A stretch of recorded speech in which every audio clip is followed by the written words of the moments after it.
Hey. Oh, I don't know what's going on here. There we go. Hello. So apologies. I pulled the microphone and then it all like came off. So I had to quickly screw it all back together. So my apologies for being a little bit late starting. Okay, so it says microphone's on, and hopefully it's not in a place where you kind of hear me like in, because that's just gross.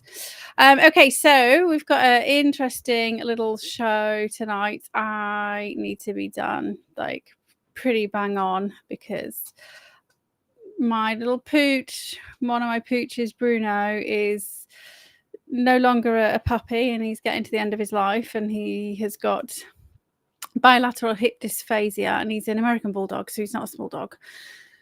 And so we have to like carry him, and he's a stubborn little git.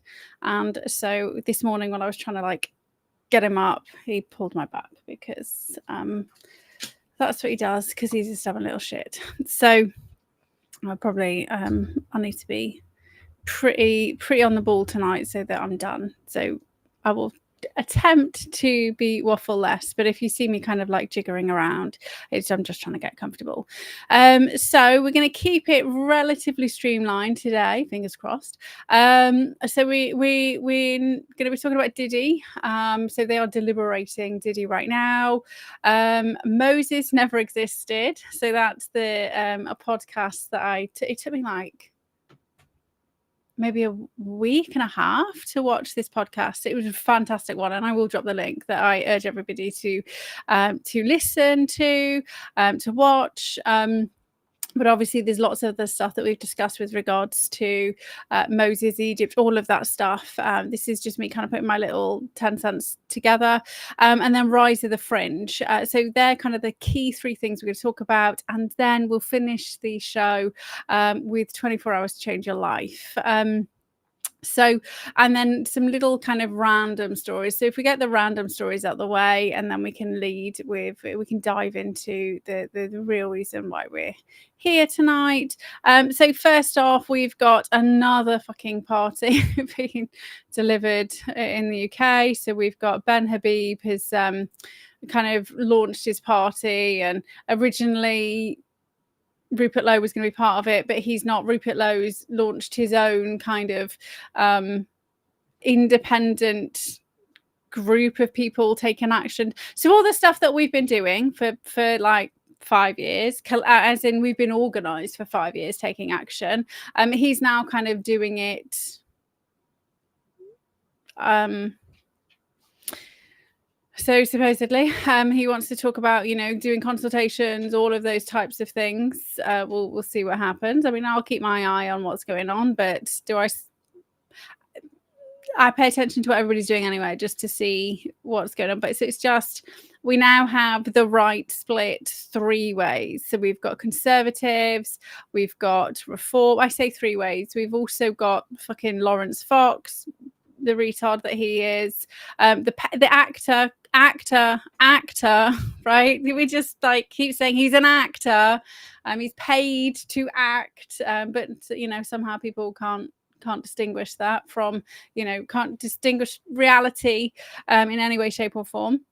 He's an actor, and that entire BBC Question Time thing. He's an actor, but anyway, so we've got him, we've got we've got things like Heritage Party, we've got so there's loads of little kind of parties as well, but now there's kind of like the Habib one, Ben Habib. So I've been saying for 5 years, I've been saying for 10 years, because I did help 2 MPs get elected to Parliament, both for the Conservative Party, which I apologise for, and I also tried to take them down afterwards, like whistleblowing twice. So, I recognized my error. But for 10 years, I've been saying political parties are not the way. It needs to be independent people standing for their town. So actually doing things locally and making change, and then representing the local people. If everybody stood for the members of their town, then, that whichever kind of constituency, there would be no insanity right? There would be no insanity because it would be moderate level people who actually have got a record of doing good things who are then elected to parliament, not people who just happen to be busy mates with somebody else, or and not propped up by some kind of backer and machine, right? So the reform before it became, you know, a proper party was real people, and now it's not real people. Now it is controlled, and it will continue to be controlled, right? So that's just what happens. So now there's another one. Anyway, so there's another party, more bullshit. So obviously there was the Glastonbury bollocks, and the BBC have apologised. Of course they've apologised, but do I think, okay, so now they're trying to say that you can't, if you agree with free speech, you agree with free speech. I do agree with free speech. That was incitement to violence, right? So there is a line, like there is a line. So the reason Lucy Connolly is in prison is because she incited violence, right? And then she admitted, she like pled guilty, right? So the real reason she's in prison is she pled guilty, right? The reason why the paedophiles and all the sick fucks are out is because they plead not guilty, and the state has to prove it's true, and they have to prove beyond reasonable doubt, right? So there was no victim. There was no victim from what Lucy Connolly did. So she should have said not guilty. So she was stitched up by a lawyer, and I would never use any paid for lawyers, right? Because their job is to, you know, they agree to be part of the bar and all of that bullshit. They're part of the machine. And I did an entire show called Fuck the Lawyers. Oh my gosh, that must have been 2021, 22. I don't know, a while ago, right? So they're all bullshit. So she was stitched up. Julian Assange was stitched up and stitched up by his wife, in my opinion. Okay, so if he was not, that wasn't free speech. He was chanting death to people, right? And yes, you may not agree with Israel. I don't agree with lots of things that Israel are doing as a country. I don't agree with lots of things our country is doing. I don't agree with a hell of a lot of stuff that America have done in their past, or we've done in our past, or Iran are doing. But I would not stand on a stage and shout and chant and force the crowd to chant death to Iran or death to, you know, Parliament or any of those things, because that's inciting violence. Like, that is a criminal offence, which is why Lucy was arrested, right? So she wasn't arrested for a tweet. I mean, she did tweet it, but she was arrested because of the implications of her tweet, right? Nothing actually happened, right? It could have done. She took it down. She was so there was lots of mitigating circumstances where she didn't actually have to end up in prison, but she did. So anybody suggesting that what happened on Glastonbury was the same as Lucy Connolly is out of their fucking minds with regards to us saying free speech is valid. Lucy Connolly was wrong for what she said, and she did need to be held accountable. Did she need 3 years in prison? No. Like, that's a disproportionate reaction to hers, right? He's had thousands of people chanting like to the extermination of another nation's military force. Like, this is teetering on very, very wrong. And then obviously the BBC should be, they were inciting violence because they were streaming it, right? So bearing in mind, all of the, sorry, I have to have it this side because this the cable. I did try to put it the other side because I keep bashing it, so my apologies. All of the like platforms, so like YouTube and all of those, they have to ensure that they are not pushing like dead people dying, right? And stuff like that. So do you remember, like, a while back there was a guy who live streamed him, was he abusing a dog? Did he kill a dog, or did he just beat the shit out of a dog? And there's been really horrific stuff happening, right? And there was public outrage. Of course there was public outrage, and then Facebook had to remove it, right? Because, I mean, they didn't know it was happening. Facebook didn't choose to publicly share that thing, and every single thing that's broadcast is broadcast on a delay. So the amount of time the BBC has been in business, it would have taken them 30 seconds to switch the button to a different tent, and they chose not to. So I personally believe we are seeing lots of things happen because the BBC is about to go kaput. And I've said before, many times before, that actually the 2016 BBC, so the BBC and the NHS, like they are ratified in, is it ratified? So they have their own like actual constitution. It's on like legislation.gov.uk. So in 2016, the new BBC's one was out, and it was never like I don't know, signed off, right? It was just there. And it never then went to Parliament to say this is okay, right? So we're seeing all this bullshit, but they did just arrest and put a man in prison for not paying his TV license. So bring it, BBC. I don't have a TV license. I don't watch any TV. And the amount of people who are going to cancel their council tax the minute they have to pay a TV license, which that'll be interesting. Bye bye to all those councils. But so the BBC,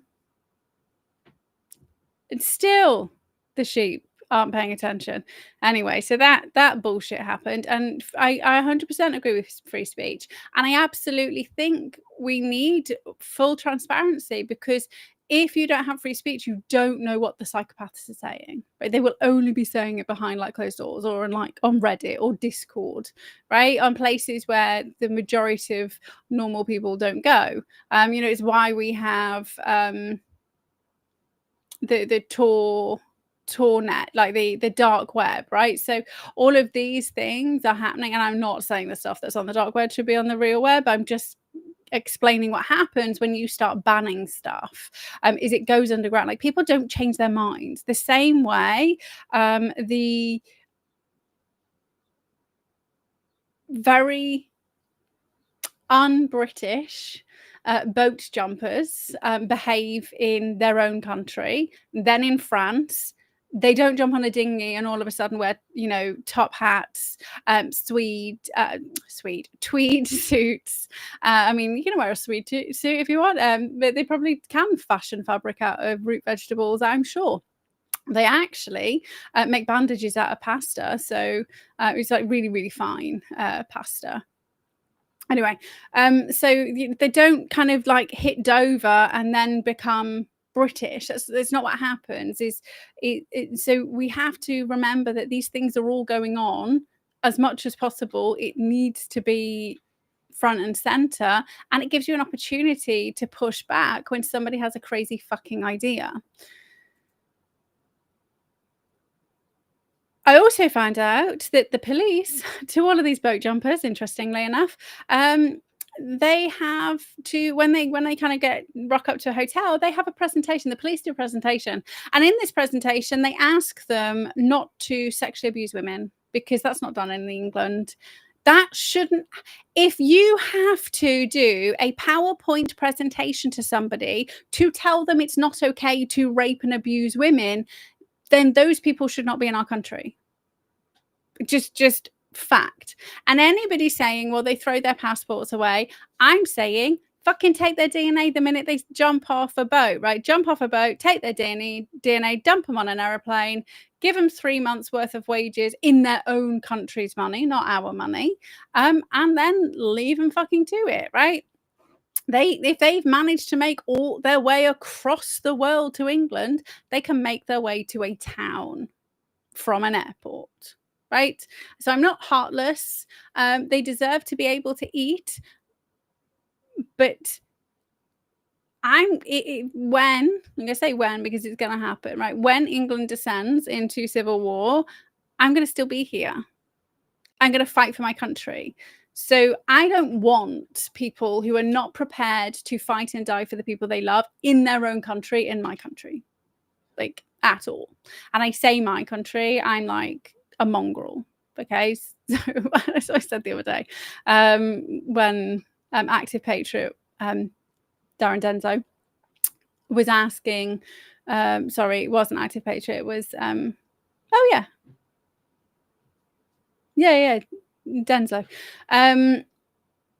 was asking like what defines English right? And I was like, well, my dad's English all the way back to the Doomsday Book, right? And we actually, woodland is an interesting line.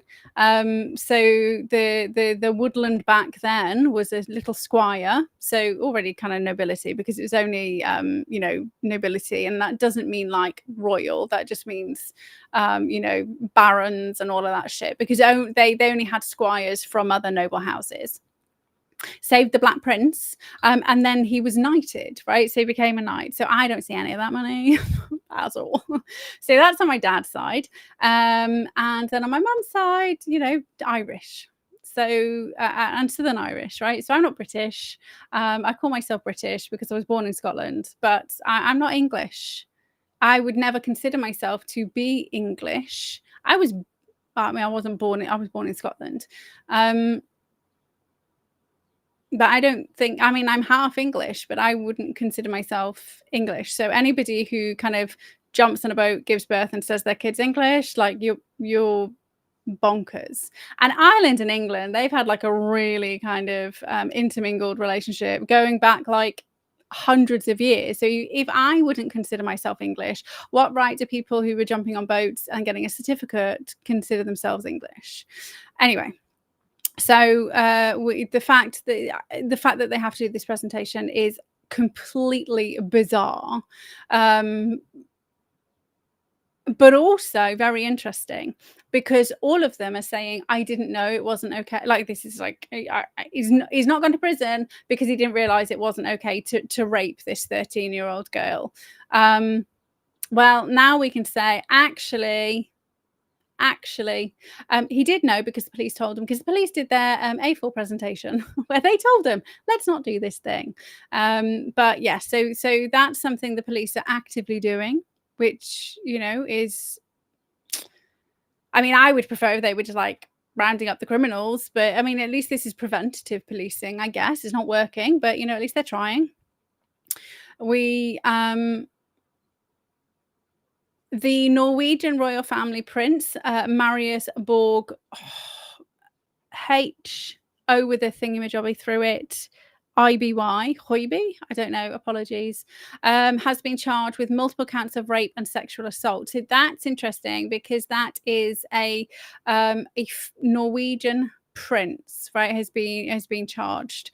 So are we about to see the fall of the nobility? Fingers crossed.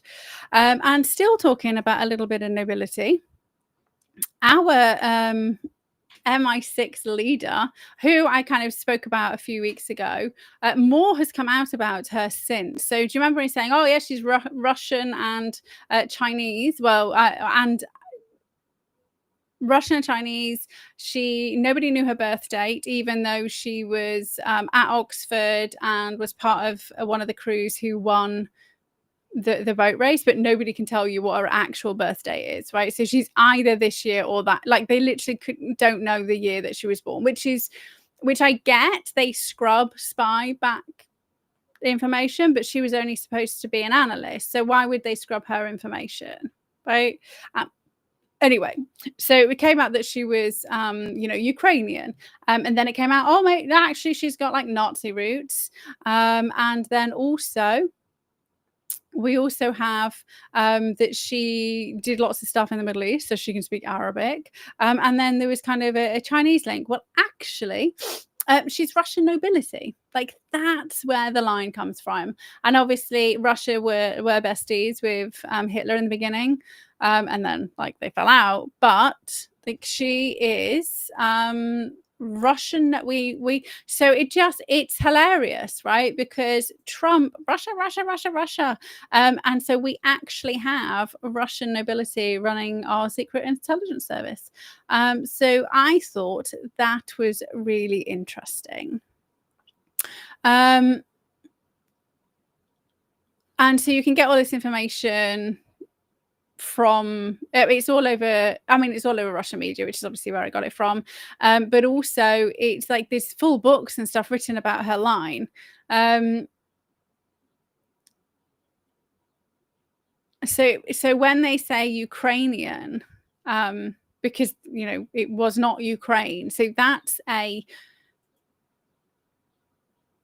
it's how they frame it, right? They frame it rather than saying, so we've got Russian, Iranian, Chinese person, affiliated, so Russian heritage, Nazi involvement, and you're telling me this is the person that we need running our intelligence? I mean, she's probably got lots of practice, I guess. If you're going to learn, you might as well learn from the best of the best. But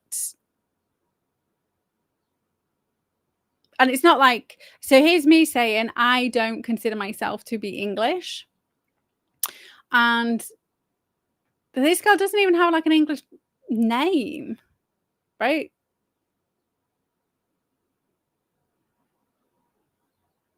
So there's a huge, great load of information on her. I mean, and you can obviously translate it all, because that's what Google kind of add-ons do for us now, which is great. So we now have Russian royalty running our MI6, which I just thought was interesting. And obviously she so let's remember where she came from. So she was MI5, and she was only in her position in MI5 for a year. And she was cybersecurity. And very shortly after that, very shortly after the hack, the cyber attack on Russia, she was promoted. So we can deduce that she had something to do with that, right? So she is maybe getting her own back from the fact that her great granddad was run out of Russia by the commies. I mean, obviously that was all funded by Wall Street and all of that bullshit. Maybe she's going to be a goodie in disguise. I doubt it. She went to Oxford, but who the fuck knows? But I thought that was a nice little thing to kind of add on to what we were doing the other day. So let's dive into Diddy. No, that's my stuff on Viktor Orban, who I love. He's getting a bit of a bad rep. Also, just I don't understand why nobody's talking about Serbia, FYI. So I did drop the stuff about Serbia a couple of days ago in Telegram, because I've been following the Russian stuff, right? So when you follow the RT News is on like different web pages now. They're quite they either. I do use a VPN, but my phone doesn't have a VPN on because I keep forgetting to set it up. I paid for one that does like multiple devices, but I just haven't set it up. So we can see RT News stuff now. So I don't know whether they're cloaking stuff or whether all of a sudden we're allowed it now. But anyway, make sure you're following, and you just kind of have to follow everything, right? You have to find out what's going on. But on my kind of main Telegram, I have an RSS feed to the mainstream media, right? So I want to see what propaganda they're pushing out, because that's how you know what's coming next, right? They will salt and kind of like plant the seeds for what's coming next. So that's why you need to, I mean, I never read it. I just grasp from the headlines, and it's really interesting if you see them all drop, because you'll see it from the BBC News, from Telegraph, from Daily Mail, from The Guardian, and they're all saying the same stories drop in at exactly the same time with a slightly different take on it. And so when you see multiple mainstream media, it's not because they've got a scoop, it's because this is what's coming next, and they need to make sure every single person from across all the different divides are aware of what's coming. So there's loads of things that obviously they never talk about, and still they haven't mentioned Belarus. Serbia, is it Serbia? Belarus? Oh, I'm not that great with geography. I'm pretty sure that I said the right. I will double check before anybody says anything. Yeah, it's Serbia. There's funded riots going on. So supposedly there was a peace march, like a Pride march, right? Pride month. It's the summer of love. So supposedly there was a Pride march, and then it went like insane, and then the army was called in, and there was riots and people like getting shot at, and it just went fucking nuts, right? It's the Arab Spring. So basically we need to know who's funding it, but it's still not appeared anywhere on mainstream news, because it would have dropped. Well, it should have. It's a big fucking story, but they're not covering it. Or if they're covering it, it'll be like on one of those little tickers that just kind of like roll across the bottom. Okay, so Diddy Off The Hook. Let me just... Oh, that link to the link to... Let me just share this. This is the my...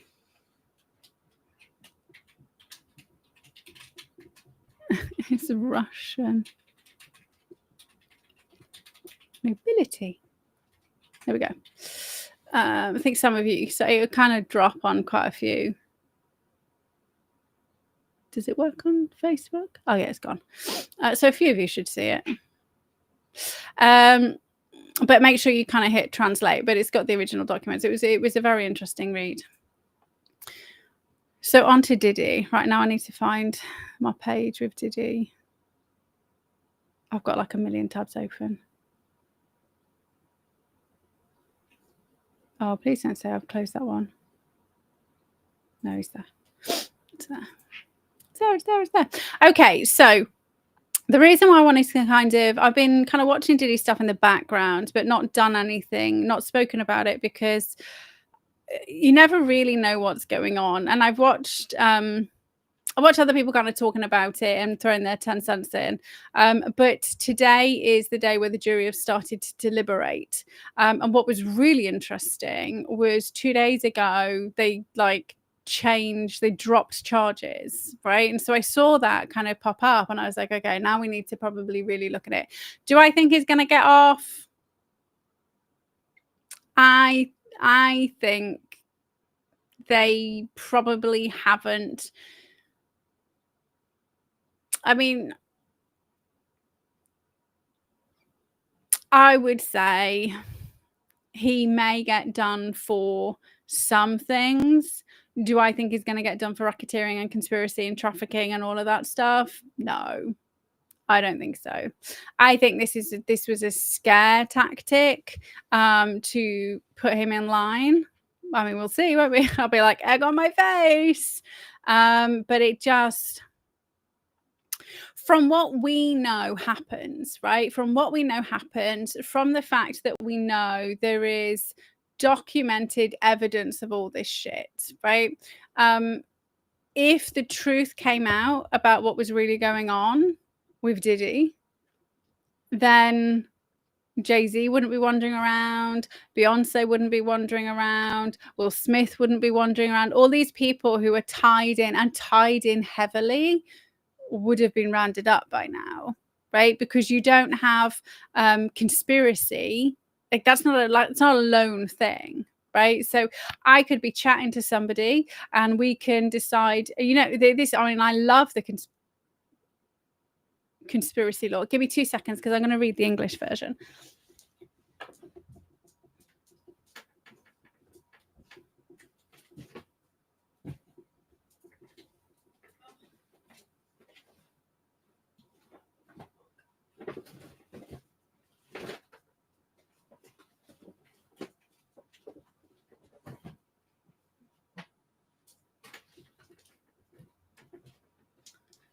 So this is why I go to antique shops, is to buy books before they started changing shit.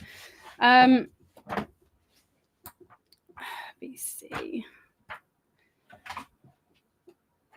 It's not huge, but it was when I was reading it, I was like, this is really interesting.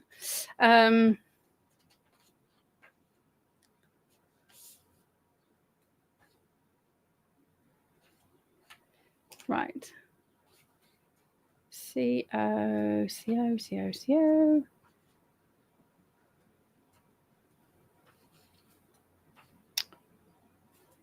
Sorry. It's because it wasn't planned. This is what happens. Okay, conspiracy. Here we go. So this may be a teeny tiny bit out of date, but it's kind of, I mean, as far as I'm aware, they haven't updated it. So this is the kind of like the English version. And it's English and Welsh, right? So for those of you who are outside the UK, so the United Kingdom is it's a trade agreement. So we have England and Wales is like a judicial pact. Scotland kept its own, and then Northern Ireland kept their own. But what happens in England and Wales usually filters down, but it filters down in line with the stuff that they kind of have on already. Similarly, we also have crown dependency, so like Jersey, Guernsey, everybody forgets about them, right? So they get money from the UK, so dependent on the crown. That's what crown dependency means. But so stuff that happens does filter down, but it's not always like in the exact same wording. So conspiracy.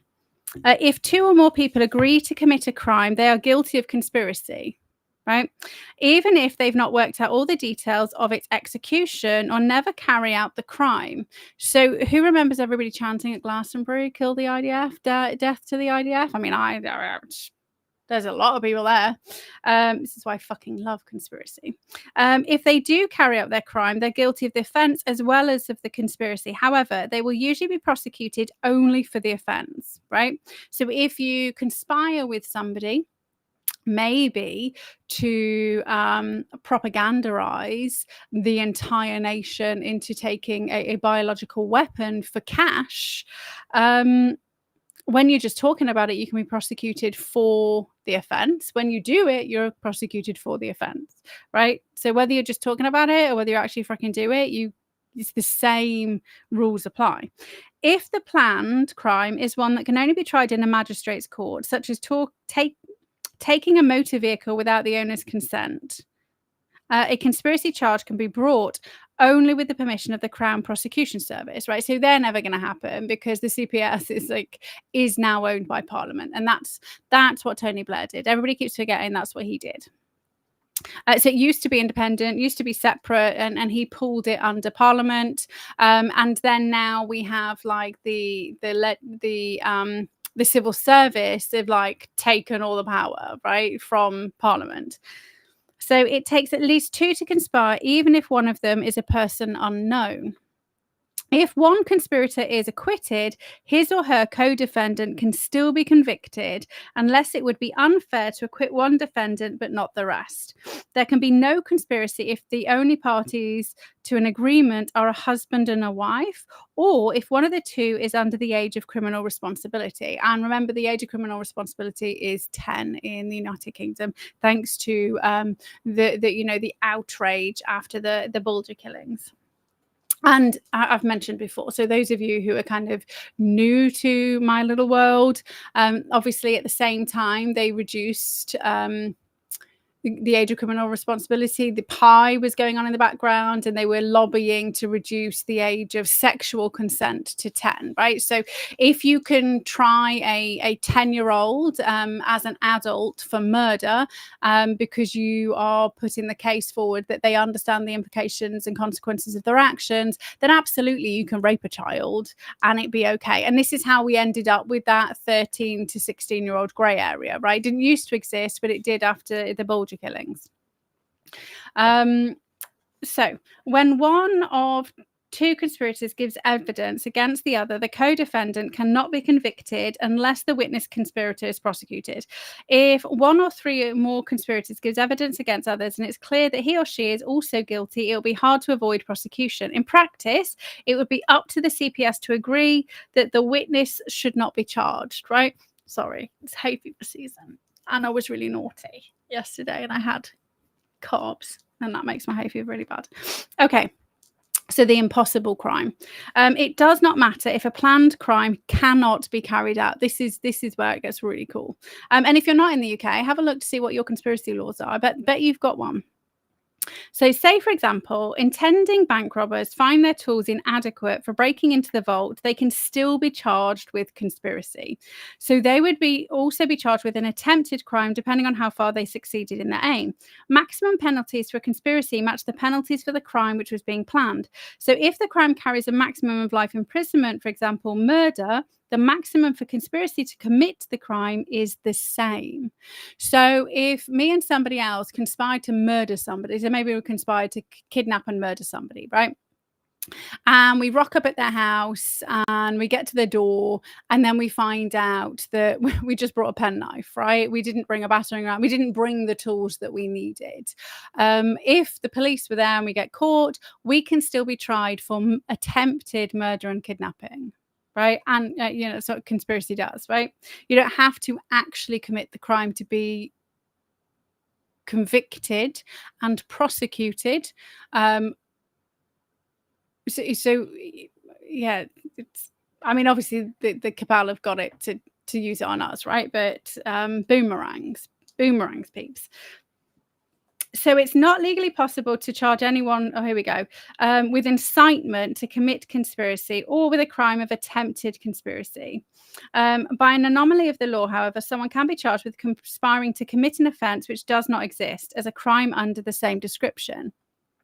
So, for example, a conspiracy to defraud, an act of fraud is prosecuted as obtaining by deception or theft. Also, a person can be charged with conspiring to corrupt public morals or outrage public decency, but not with actually corrupting morals or outraging decency. So, the dude on stage case could be put forward, right? The Glastonbury dude, that he was conspiring with all the people in the crowd to corrupt public morals or to outrage public decency. See, and then the BBC can be pulled into that as well. So I do love a good conspiracy, you know, and hence us being called conspiracy theorists. You see? So everything's turned against us. Should we do incitement while we're here before we move on? And then I'll go back to what we're doing. And it's always me saying I need to be gone fast, but then I get interested. Oh, shite. Sorry, my brain doesn't work in straight lines either. So no, indecency. Oh, immigration. Here we go. Incitement. So encouraging somebody to commit a crime. So a person who exhorts, encourages, persuades, or in any way presses somebody else to commit a crime can be charged with incitement, whether or not a crime is carried out. If the crime is committed, the person who inciting it is a participant in the offence and can also be convicted of aiding and abetting. Do you see how they all kind of like link together? And this actually might be useful for kind of, you'll see how all the Diddy stuff, it just like they kind of all like interlink. The maximum penalty is the same as for the related offence, whether or not that offence is committed, right? So we have conspiracy, where conspiracy to kill people, right? So murder. You get charged for murder. Incitement to murder, you get charged for murder. Where the crime is incited is indictable, so that's tried in a Crown Court before a jury. And when it's an indictable offence, they don't need a warrant to. So if I was committing a crime and it was a non-indictable crime, so indictable crimes are like rape, murder, kidnapping, terrorism, so anything that's like Crown Court. If the police believe I'm planning any of those things, right, they don't need a warrant to come in and search my home. They don't need they just need to have reasonable suspicion, right? They have to have reasonable suspicion that they can that I am doing something dodgy. Right. And then they say, oh, yeah, no, she's inciting violence, right? Inciting, if you post a tweet about saying something like Guy Fawkes got it right, then you're inciting the public to go and, set fire to the Houses of Parliament, because that's what Guy Fawkes did, right? So because that would be classed as treason, if the people are in there, it could be like mass murder, I'd say treason, terrorism, any of those things, right? Because they're indictable offences, they wouldn't then need to go and get a warrant to start tracking me, to start following me, to start jumping into my tech and stealing stuff. So I want to know what it is they think I'm doing, because they've done that. Or did they get a warrant, or have they done it unlawfully? So we'll see eventually, once I've got everything off that I need to get off. Right.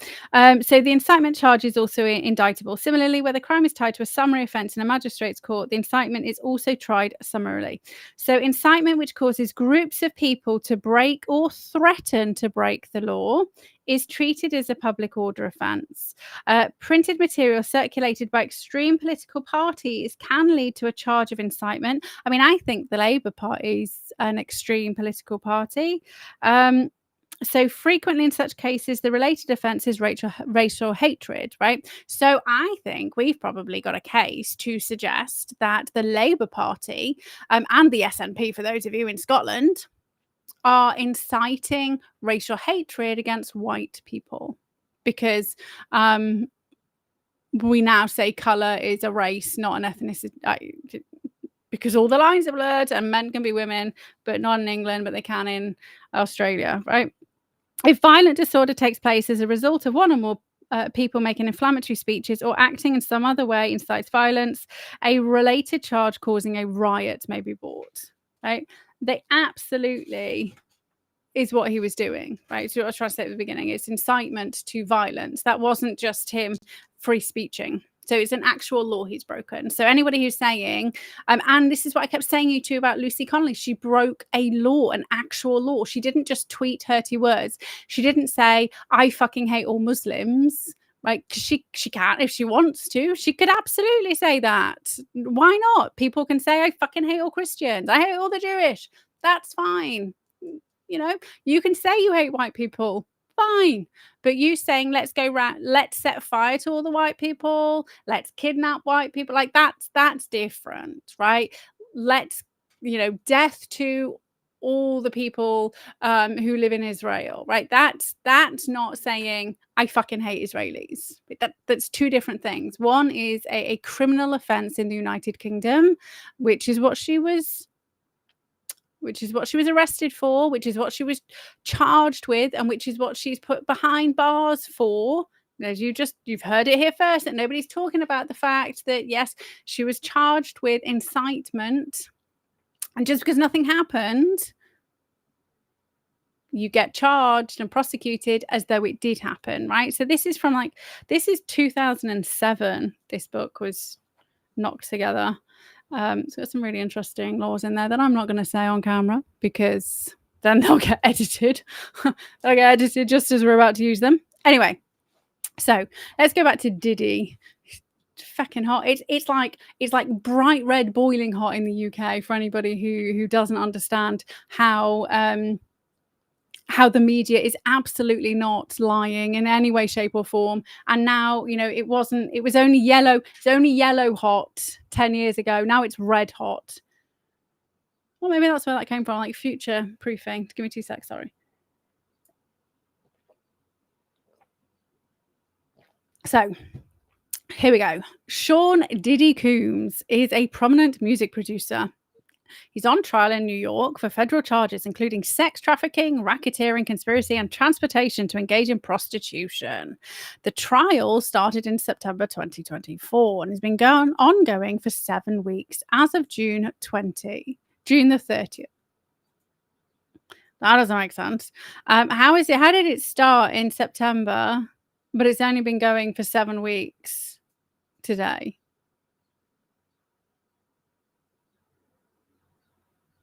Did they because they do stuff, they go away, then they come back, they go away, then they come back, that stuff. So basically the jury are deliberating.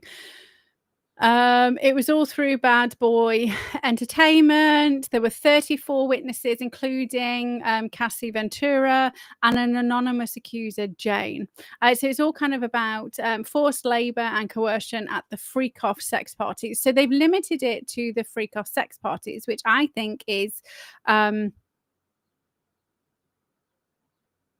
So if they raided his house, right, and they got all this documentation, and it's a really potential 2 reasons, right? So if we're going to play like devil's advocate, they are only charging him with a really teeny tiny. They're just focusing on the freak offs because the he's going to get let off, right? So they're not bringing in anything else because the other stuff is well documented and they've got proof and evidence of all that stuff. So if you don't charge them with that, then you can't present evidence of that, right? So the bad kind of version, it was only ever charged with the freak off stuff because it was really easy to dismiss and say, man, so who I mean, yes, okay, so we hired some prostitutes. Is it really sex trafficking when he decided the ones in Florida were better looking? He paid them, they were happy, right? So you can kind of paint this narrative that it was just a party and they were all there consensually, and they're consenting adults, because they're not talking about the kids, right? They're not talking about the grooming and raping of children. They're only talking about the consenting adults who were there. And I say consenting, but that's how the defense are putting it out, right? I mean, I know there was drugs and he shouldn't have done that, and yes, I mean, occasionally he might have slipped some drugs in there, but we're not talking about that. I mean, he might have got a bit out of hand, but who doesn't get out of hand at a party? Yeah, so that's their narrative, and they're allowed to paint that narrative because they're only talking about forced labor and coercion at the freak offs, right? So it's really difficult for so if you have hired somebody, right, if you reach out to, I mean, I don't know how they go about doing these things. Like back in the day, you just kind of like went to a dodgy toilet and rang the number. But say like you've got I mean, there must be like an escort agency, right? So he's reached out to an escort agency who's provided escorts, and he didn't know they were underage, if anybody happens to be underage, right? Well, I paid this reputable organization, this is the same argument that Prince Andrew can use, and I keep saying this. He was in a nightclub, right? And Victoria, bless her, she's no longer with us. That she was in there and she was drinking alcohol. And in the United Kingdom, you have to be 18 to drink alcohol, and you have to provide ID to drink alcohol. So anybody who is in a bar, is in a club, and the people are drinking alcohol, you would assume that the bar staff have done their due diligence. I mean, we now have this stupid fucking law that if you don't look 25, you don't get served, despite me having an argument with somebody in the supermarket. But the law says 18, so it doesn't matter that you don't think I look 25. Do I look 18 or not? Because that's the law. And I was actually 32, right? So that's like, what does that mean? But she just didn't understand. This woman didn't get it, right? Why have you added 7 years to the law? The law says 18, so forget this. This isn't the law is this. But similarly, like, you would assume the security staff have ID'd people, because that's what happens when you get to the club and they are, like 1 in, 1 out, 2 in, 3 out, whatever's going on, and they're doing their clickers and they're checking IDs. So I am not defending Prince Andrew. I'm just talking about how they can fake this. And this is just specifically with regards to Victoria in the club. This is not about Ireland or any of that. The club specifically, where she was 17. So she was underage in the club, but not a minor with regards to sex in the UK. That's 16, right? So we have to be very careful about getting laws in countries mixed up as well. So she was in the club unlawfully, right? And Andrew had a legitimate going, well, she was in the club, she was drinking, she was with one of my mates. Like, I just assumed that she was of age, right? And then we went home. I mean, obviously he said we didn't have sex, I didn't know who she was, and all of that backfired. I mean, his lawyers were dumb, because that's the way I would have painted it. But so this is what they're doing with Diddy. It's like, oh, it was just a party, got out of hand. So we have to ask, well, why aren't they bringing charges that actually go outside the scope? And yes, it started before Trump took office. So did they rush it to kind of get the ball rolling with limiting it to these charges, because then it can all fall apart? Or let's kind of have a little bit of faith in humanity. Maybe they are limiting it to the freak-offs, because if they don't, the cases against everybody else's will collapse because they haven't got enough evidence yet, right? So I remember when I first found out about Q, right, which is spyware. Right? It's like Pegasus spyware. Just means it's on all of your technology and like scraping the information and being analyzed, right? So I was watching UK Column, I think, and somebody's like, "Oh my god, Q, trust the plan." And obviously this person was getting I was gonna say the shit kicked out of him in the Facebook comments by other people going, "Oh my god, you're fucking insane. Like, that's just bullshit. Leave it. It's a psyop." And it did turn it is a psyop with the way that it was used, but it doesn't mean that there isn't like legit information and intel drops in there. Anyway. So when I first kind of found out, then it led me on to finding out about the 250,000 sealed indictments. And I was following the arrests, the resignations, the random deaths, you know, people swinging from doorknobs, like doorknobs that come up to their hips, you know, by the red scarves. And this, I mean, there was a lot. There wasn't 250,000. So if you go outside of the freak-offs, do you then end up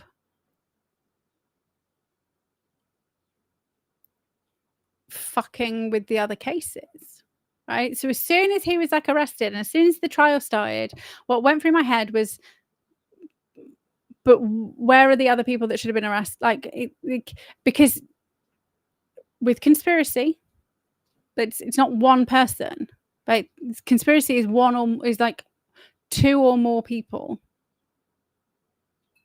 There's not two or more people. It's just Diddy. So where's the second person? Like, where's the other people? Same as, like, you know, with Ghislaine. Like, who was she trafficking people to? Everybody's forgotten. Like, who was she trafficking people to? Right? So she was done for human trafficking, but she trafficked to nobody. Diddy was, I don't know, look, I'll double check what he's doing now, but he was initially charged with conspiracy. But who was he in the conspiracy with? Like, they weren't up in the courts, right? So then what happened, like 6 days ago, just before the closing arguments, they dropped loads of allegations with regards to racketing and conspiracy.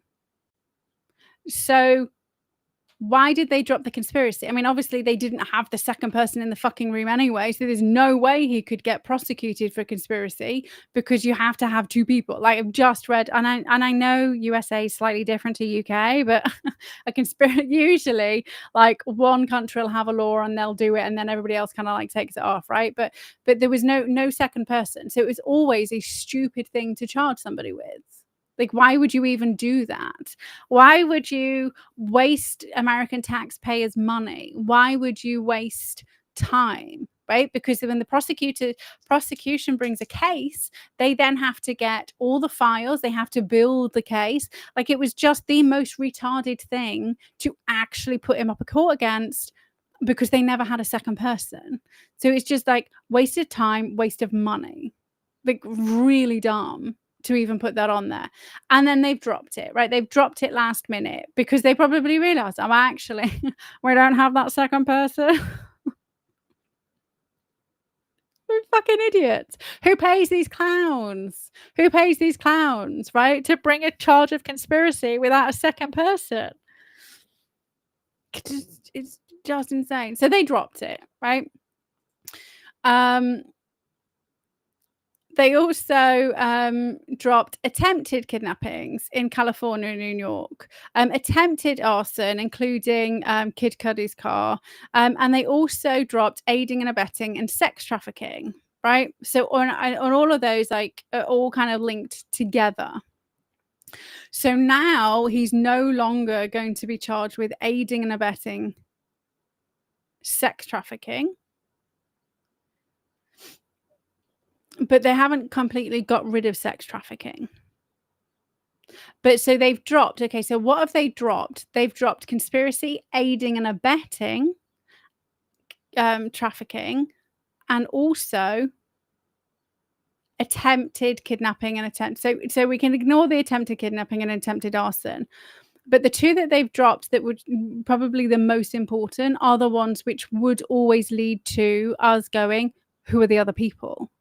If you aided and abetted, who were you aiding? And why aren't they in the dock with you? Who are you conspiring with and why aren't they in the dock? Who are you aiding and why aren't they in the dock, right? But again, what a waste of fucking time and energy, because we are now 7 weeks they've been like presenting their argument for all this stuff, and then they decide they're not going to do it anymore. So why? Who were the other people? Nobody's asking who were the other people. It's been driving me crackers. So I'm asking, who were the other people? So they're not pursuing certain predicate acts for the racketeering charge, such as attempting kidnapping and attempting arson, but they're arguing for completed acts, such as the kidnapping of Cassie Ventura and Capricorn Clark. Why has everyone got really weird names? And the arson of Kid Cudi's vehicle. So they dropped attempted arson of the vehicle, and instead, why would you put attempted arson when it actually like just this is insane. The charges were insane. So it's part of the RICO pattern. So for sex trafficking, it's shifted to Coombs is directly trafficking victims rather than aiding and abetting others, right? So supposedly they're doing it to make it really simple and easy for the jury, right? Rather than saying, well, you know, he tried to do this thing. Bearing in mind, tried to do this thing is also the same offense as actually committing it, right? So, but the jury may be like, oh, well, he didn't actually do it, so he's not guilty. So now they're just focusing on things that he's actually done.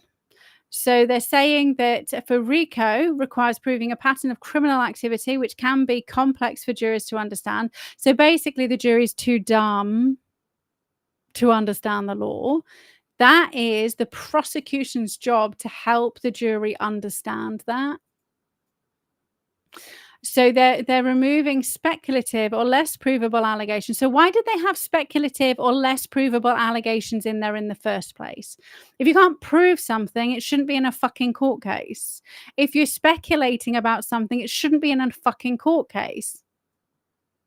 Because you want to prove beyond reasonable doubt. Right, so they shouldn't have been there in the first place.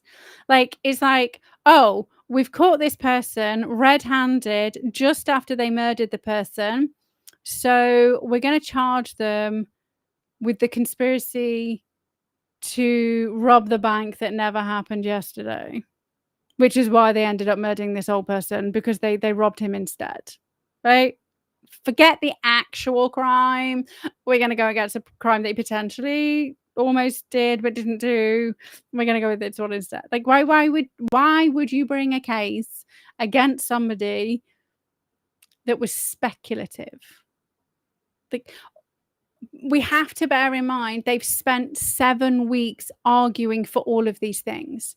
So them removing them right now, just before the jury deliberates, doesn't mean they haven't spent 7 weeks building a case for this stuff, weakening the case anyway, right? Because that time where they could have been showing actual evidence of actual crimes, they were talking about like fantasy crimes and story crimes, and then they're like, wait a minute, this jury's too dumb to realize what that is. So now they're supposedly focusing on forced labor and sex trafficking. So time management and efficiency, this is why they did it, right? Right at the end, they realized it wasn't the best use of their time. It wasn't the most efficient use of their time to talk about all these potential crimes when they had him on actual crimes. It's just silly. It's just silly. Okay, so Diddy. with regards to racketeering and conspiracy, he did used to be also kidnapping, attempted arson. So now it's just actual kidnapping and actual arson. And he could get up to life in prison. Sex trafficking, so no aiding and abetting because they never brought the people who were aiding and abetting. Actual trafficking via combs. And again, like, so that is the adult sex workers, the adult escorts and prostitutes. Nobody chooses to trade their body for money. It happens by situation and because they need to eat. But that's because women actually, I mean, if they're being abused as kids, then they're used to it, right? But nobody wakes up, nobody dreams about being raped and abused by men or women or sick fucks, right? So to legitimizing the act of women having to sell their bodies so they can eat is disgusting in my mind. Anyway, so actual trafficking, but they will argue it was just a party, things got out of hand, and have been arguing, up to life in prison, transportation to engage in prostitution. So again, that's up to 10 years per count, right? So it could be a long sentence. Do I think he's going to get put away? Maybe for arson, because they don't seem to have in there like domestic violence. They don't seem to have in there rape. But like we all saw the video of him like beating the shit out of Cassie and dragging her back into the hotel room. That's not on there. Like, we got evidence for that. We've got kidnapping, sex trafficking, and transporting people across state lines for prostitution.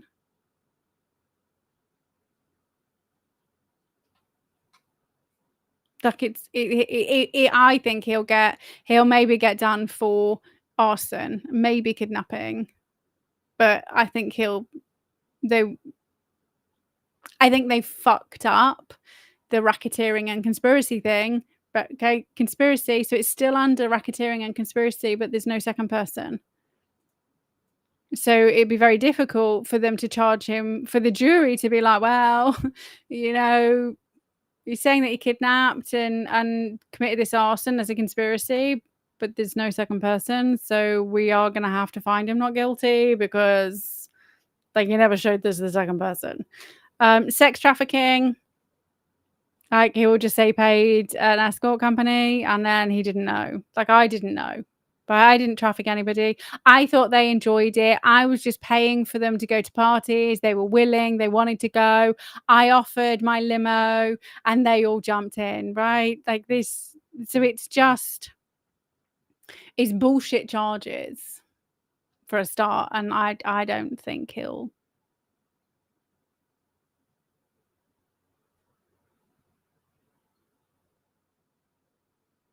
Yeah.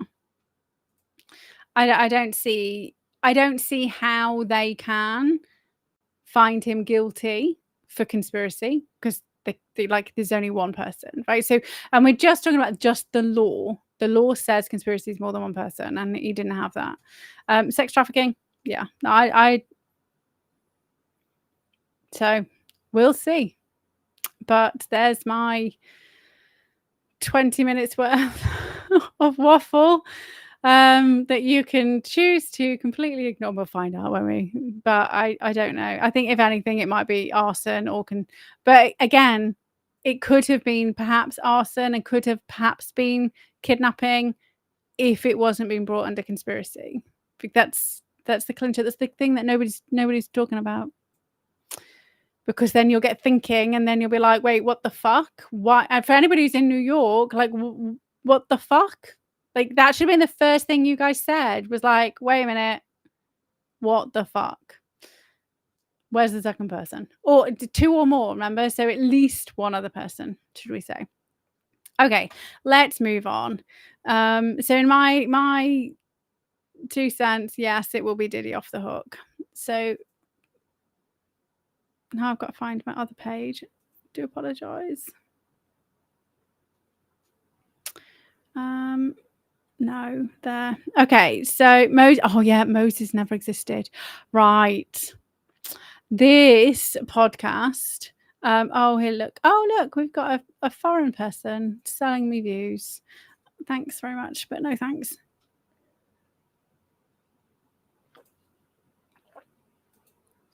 Right, this guy.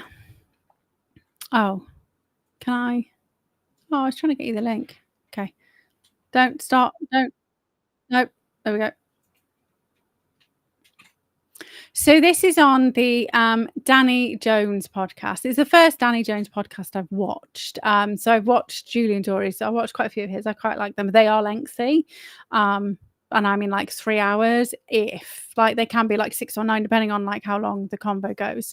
And he mentioned Danny Jones a few times. And then all of a sudden this one popped up, and quite, fortuitously, this one popped up, and it's all about this guy who is a historian, and he was, Jewish, and he kind of like bought the whole narrative hook, line, and sinker, because you brought up in it, and then he started looking into like what was written on clay pots, like, leftover artifacts. So not using the book, but using primary source evidence. It's quite interesting. He talks about these like little pots, like the text messages of the day. So if you're me, you're clumsy as fuck, right?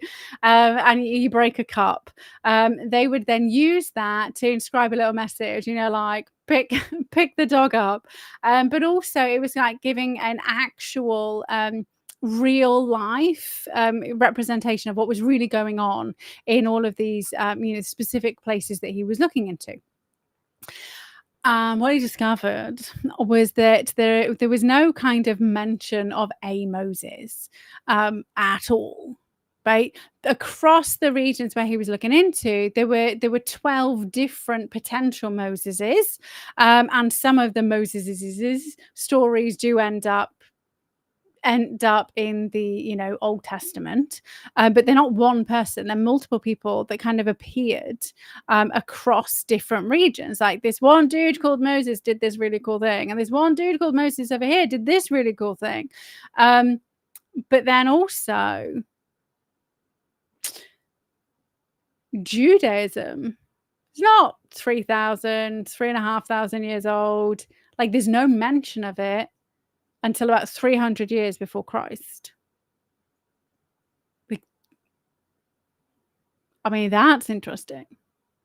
And he's been using actual, archaeological finds. I mean, he didn't go and dig stuff up, but he was using actual archaeological finds and reading, the little messages from the people who were living at the time. And there was no Jewish consensus. And yes, people can, they were a nomadic tribe, supposedly.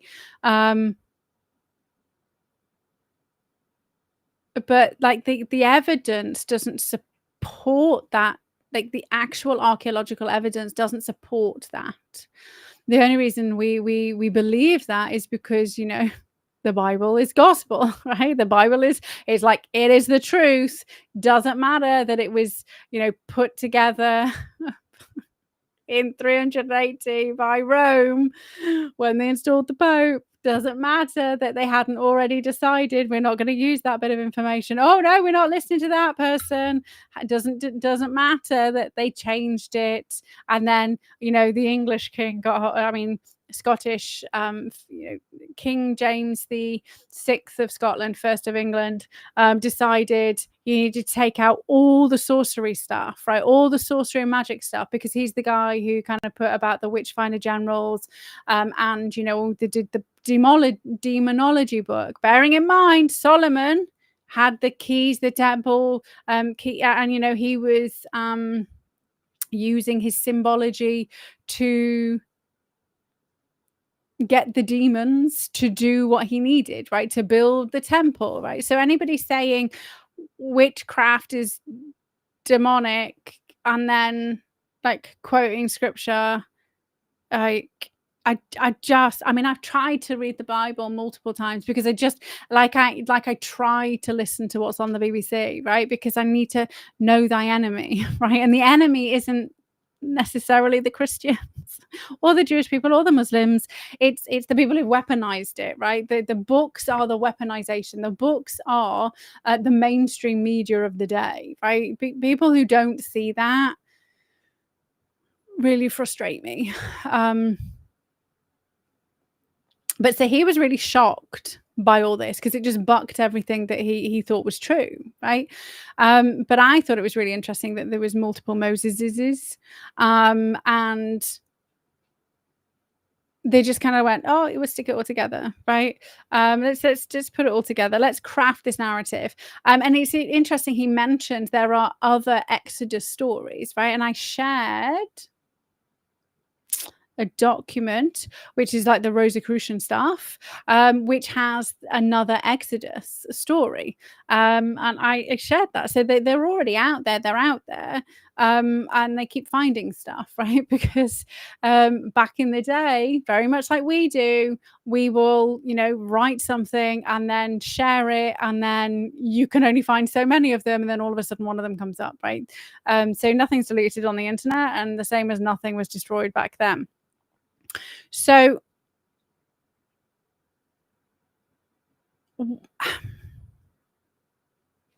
we also have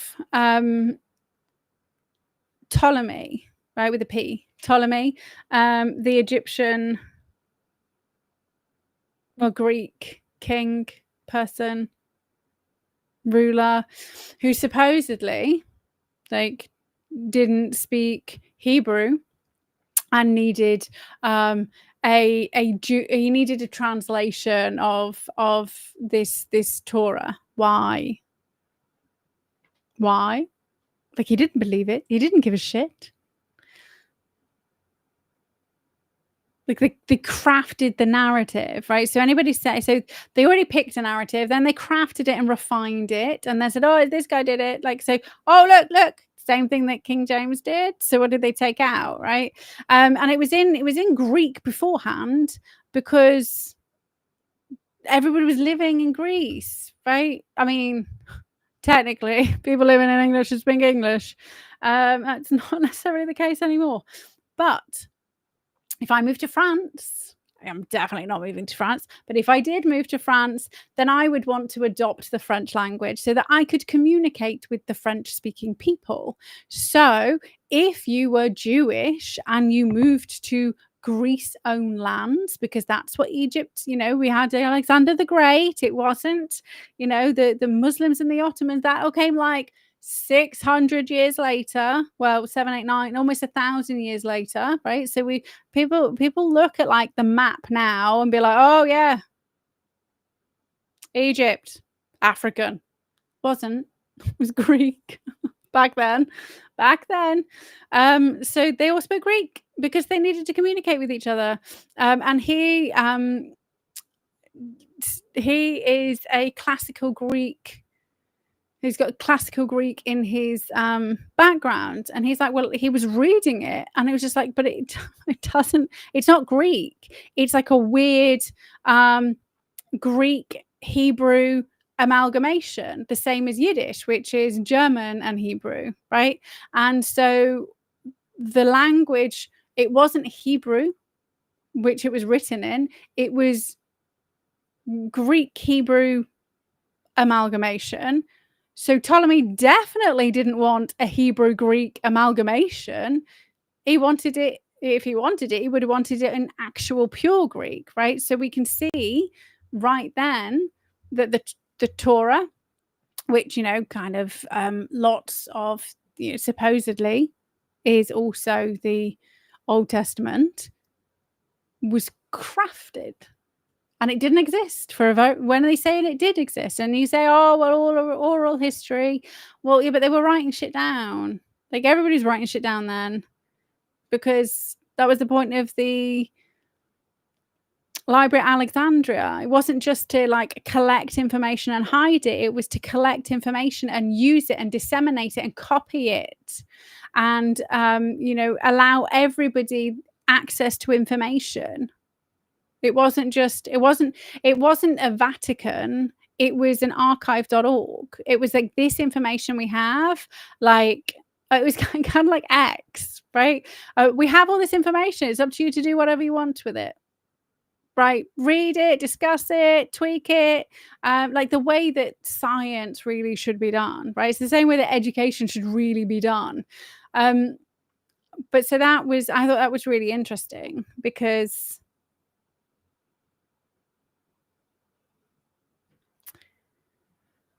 one of the things that when I was started to look in, I mean, so for those of you who are kind of like new, like I was pure atheist for a very long time in my life, and I think that happens when you experience like abuse, right? You don't believe in a god, because if there was a god, you wouldn't, like, why would a god make you do this shit, right? This supposedly all loving God, all forgiving God, like, why is he forgiving this awful person, and why is he allowing this shit to happen to me? Like, if I'm supposed to be his child, like, why is he allowing this shit to happen? So it happens quite a lot, right? So my mum was Catholic, is Catholic. Sorry, my mum's Catholic, my dad's Protestant. And neither one of them, I mean, my dad had to convert because, they got married in a Catholic church. But neither one of them kind of brought us up in any kind of religious background.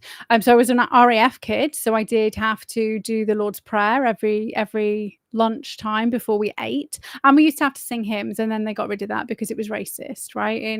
In the Christian country, it was racist to do that stuff. And while I was a kid, Muslims weren't allowed to be like, it was, you weren't allowed to not be there was all the rules around who was actually allowed to be in the armed forces. So it was crazy that it was done back then, because it didn't, what the actions didn't fit the narrative of the reality of what was going on.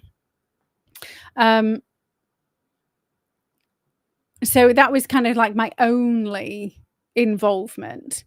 So I grew up complete atheist, and I've said before, right? So I wrote my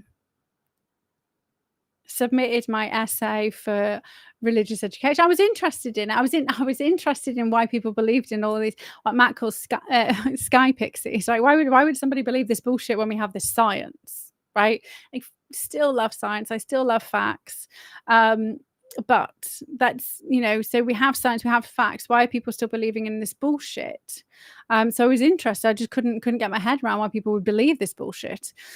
So I submitted my essay at 15 to the RE teacher, and it was literally saying it was 500 words, which was quite a lot back, as a 15-year-old. It was quite a lot of words to make a comprehensive argument about the narrative around the Virgin Mary, right? So that I don't know why we had that. Anyway, so my theory was that was her pimp name, like that was her kind of prostitute name, right? That was her porn name.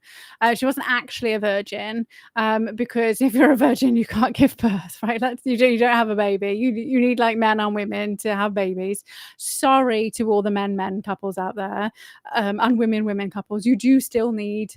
I mean, okay, so they clone and all of that shit. But let's just, when I was 15, right? You needed a man and a woman. You need male sperm, female egg, and without those two things, it doesn't work. And so I was like, okay, what? So why would there be this virgin narrative? And I was like, well, because it keeps the prices high, right? If you think you're buying a virgin, then you can charge a premium. So and I found evidence in the Bible to kind of talk about, women being enslaved and sold and all of. So the evidence in the Bible was there that could have crafted the narrative that, the Virgin Mary, it was just her kind of stage name, right? What I've actually found very recently is that when they talk about virgins back in the day, it again didn't actually mean no sex. What it meant was you weren't raped. So virgin meant unsullied. So it didn't mean that she didn't have intercourse. It just meant that it wasn't through prostitution. It wasn't through rape. It was through consensual, loving relationship, and then you birth this magical child, right? And that's how it was. That's how it was routinely used, and then the narrative was shaped. But also bearing in mind, Mary was actually, she went off to, the easiest way to describe it is if you think about the you know, all the muses and the oracles at Delphi in Greece, like that's where she was sent to as a child to be raised. So she was raised as a seer and as a you know, the best, like, as an oracle, and she was raised as somebody. So witchcraft. Oh, and obviously, if you look at some of the Jewish stuff, you find out Jesus was tried as for sorcery, and his testimony is, if I'm a sorcerer, so was Moses, so was Abraham, so was like, but it's not sorcery, it's sight. It's human. It's human using your sixth sense. We have that. We do that. You know, if you want to know about telepathy, look at Michael Persinger's No More Secrets documentary from 2007. He did a talk in a university, and he literally spelled out the CIA research that he was involved in, right? So we have the capacity. We don't need Restream for me and you to have a conversation. We just need to be on the same wavelength, quite literally the same mental wavelength, right? We can have you know, pyromancy is predicting the future using a flame. And you know, in how many people do meditation staring at a flame without realizing where it comes from? Anyway, so I've gone off track again. My apologies. But this documentary, this kind of chat is a really, really interesting. But I love the fact that he's using actual primary sources. So many people don't use primary sources anymore.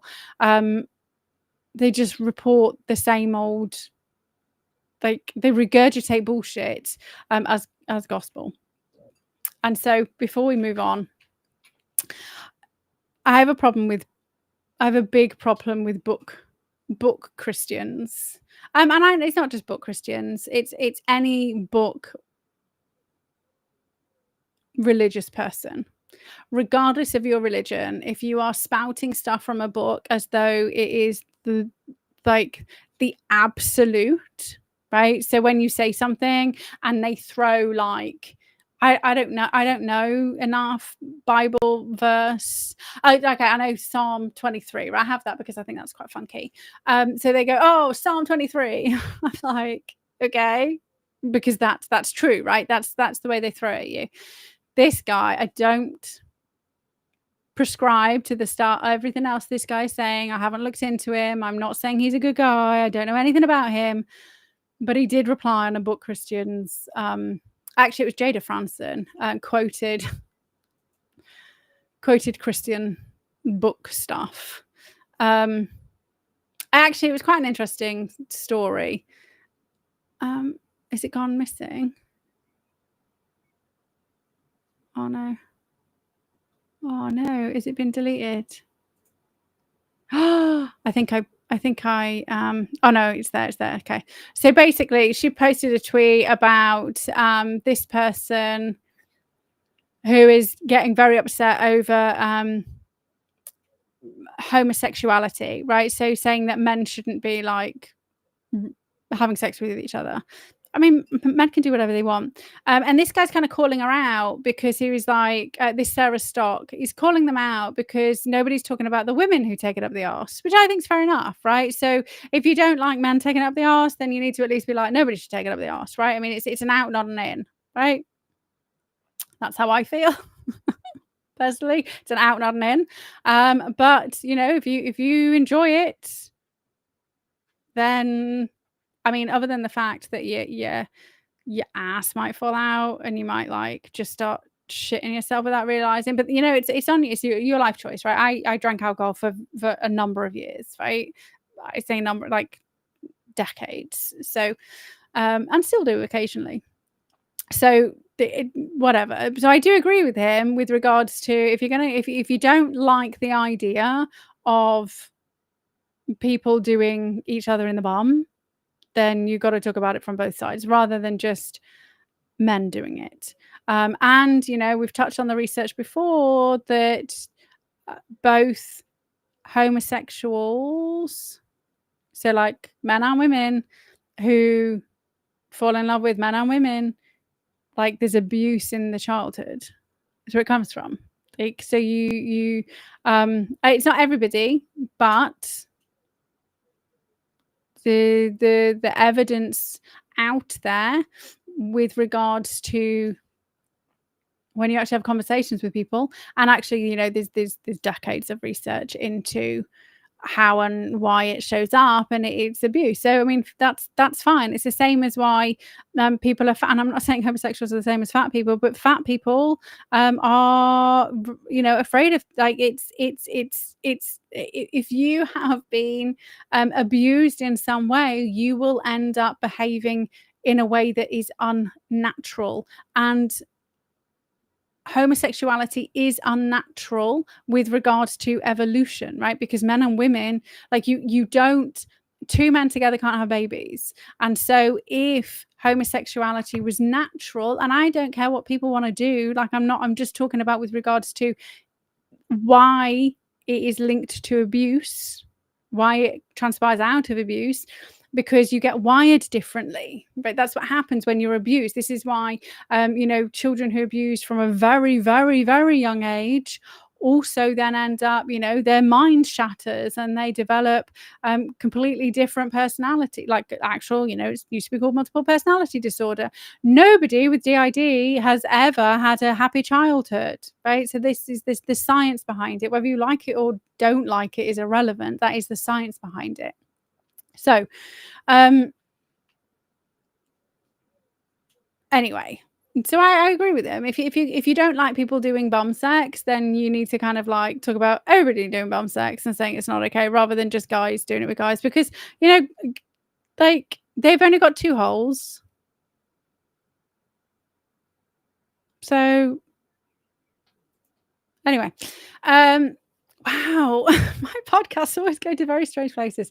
Anyway, so he's saying, so basically, Jada said she was right to tell a sodomite, I mean, that's a bit harsh, that he is damaging his health. He should take her advice. I mean, he doesn't have to. I mean, she's got a right to say it. I mean, you know, but he doesn't have to take her advice. I mean, but what you do by we're not the same, who's the we? You can't possibly be claiming to be a Christian, right? So because you think it's okay for men to be with men, you can't be a Christian, because the Bible says, right? This is her point. The Bible says homosexuality is an abomination and it should not happen. And then she quotes Leviticus 18. So we see what they say. His stuff is hilarious, what he comes back with, and I've bookmarked it so I can remember every single time. Leviticus. Oh, let me just copy it because I can't remember what number it is. 1822. How did it know? How did it know? You shall not. Oh, here we go. You shall not lie with a male as with a woman. It's an abomination.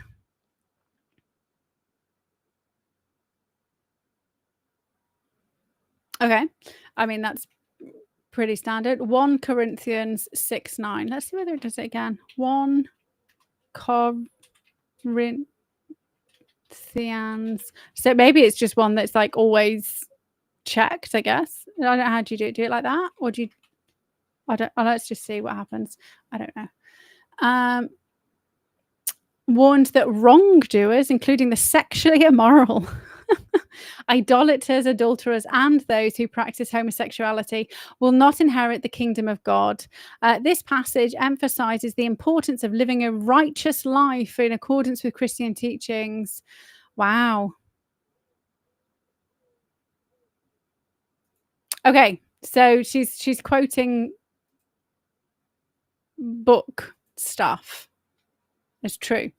So he's rolled back, go, no, she can say whatever she wants. I thought it was incredibly amusing. She thought saying to stop having anal sex to this guy would have any bearing on his behavior. I mean, you know, DMD, as long as he's doing it with other consenting adults, right? So she also annoys me because she won't address the epidemic of anal sex among heterosexual women.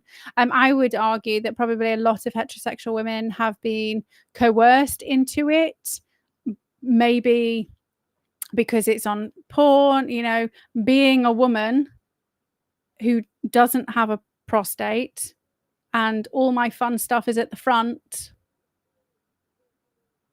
Anyway, so I think it's a little bit too personal to her. Something tells me you would also fit into that category. It would explain your female hysteria. I mean, like female hysteria. Anyway, so also I never said I was a Christian, but I never said I wasn't. However, if you claim to be, this is where it gets good, right? And you treat the Bible like an instruction manual, then can I get some advice? So Exodus 35:2 states, "For 6 days work shall be done, but on the seventh day you shall have a Sabbath of solemn rest, holy to the Lord. Whoever does any work on it shall be put to death." My brother went into work yesterday. How should he be killed? Is a slow and painful death required, or can it be quick? Also, I'm kind of short of money at the moment. Exodus 21:7 states, "If a man sells his daughter as a slave, she shall not go free as male slaves do. I have a buyer at the moment for my daughter. What would be a good price for her, or should I put her up for auction?" Also, Leviticus 11:7 states, "And the pig, though it is divided hoof, does not chew the cud. It is unclean for you. You must not eat their meat or touch their carcasses. They are unclean for you. My father loves eating hot dogs. Is the punishment for this sin death? And if so, do I need to do it myself? Any advice would be gratefully appreciated." So there we go. Book Christian, being schooled. Well done.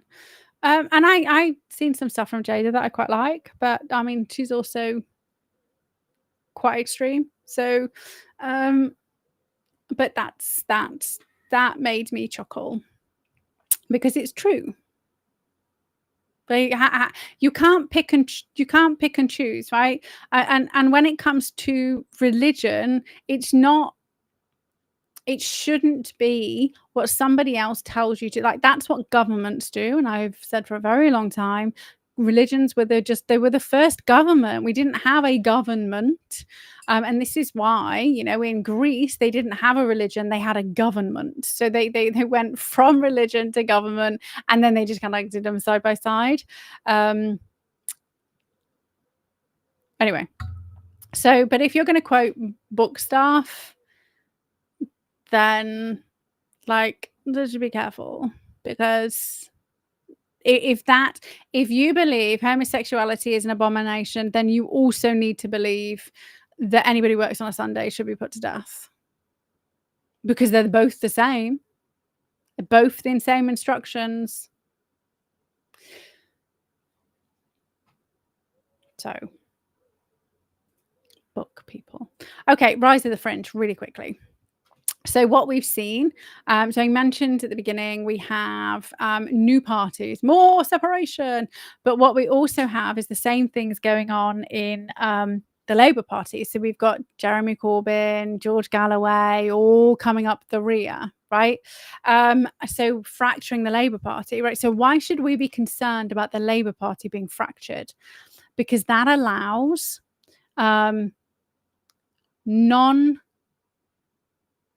I'm going to say non-British, it's not born, British in their heart individuals to become stronger, right? So we have, for a very long time, the Labour Party have had the Muslim and the Jewish vote, right?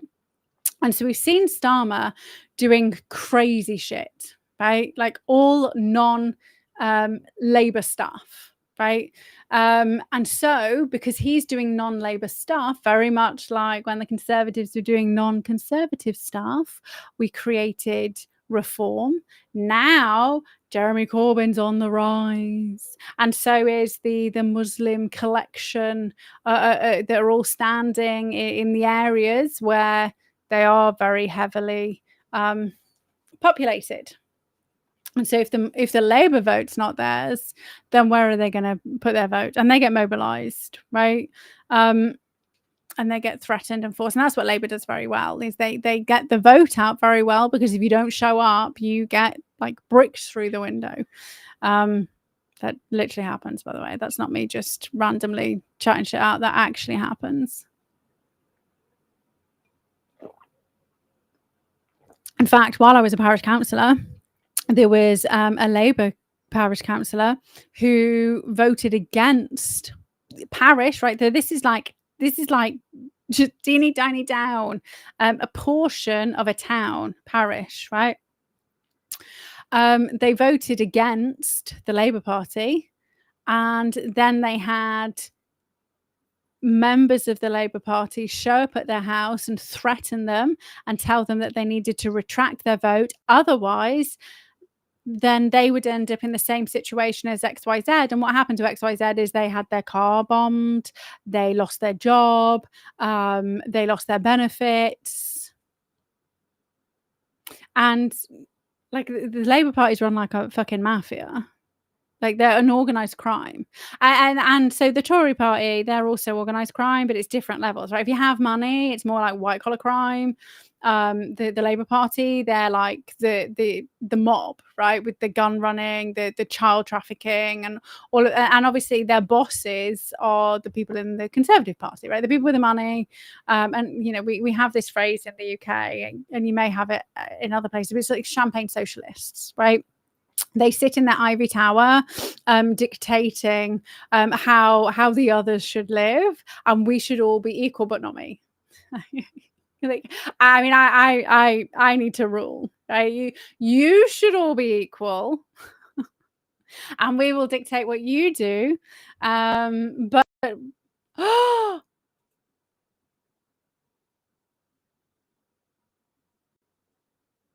am I still here? Ooh. Okay. That was interesting. Obviously, we're not allowed to talk about that. We're not allowed to talk about that in the UK. I just got like notification saying that you're offline. But it looks like I'm still live, so I'm just gonna roll with it. Okay, so that's what happens, like everywhere, is that we have the Conservative Party, the people in the top, and then we have like the useless idiots, the people who are radicalized at the bottom, to just do their bidding and do their dirty work, right?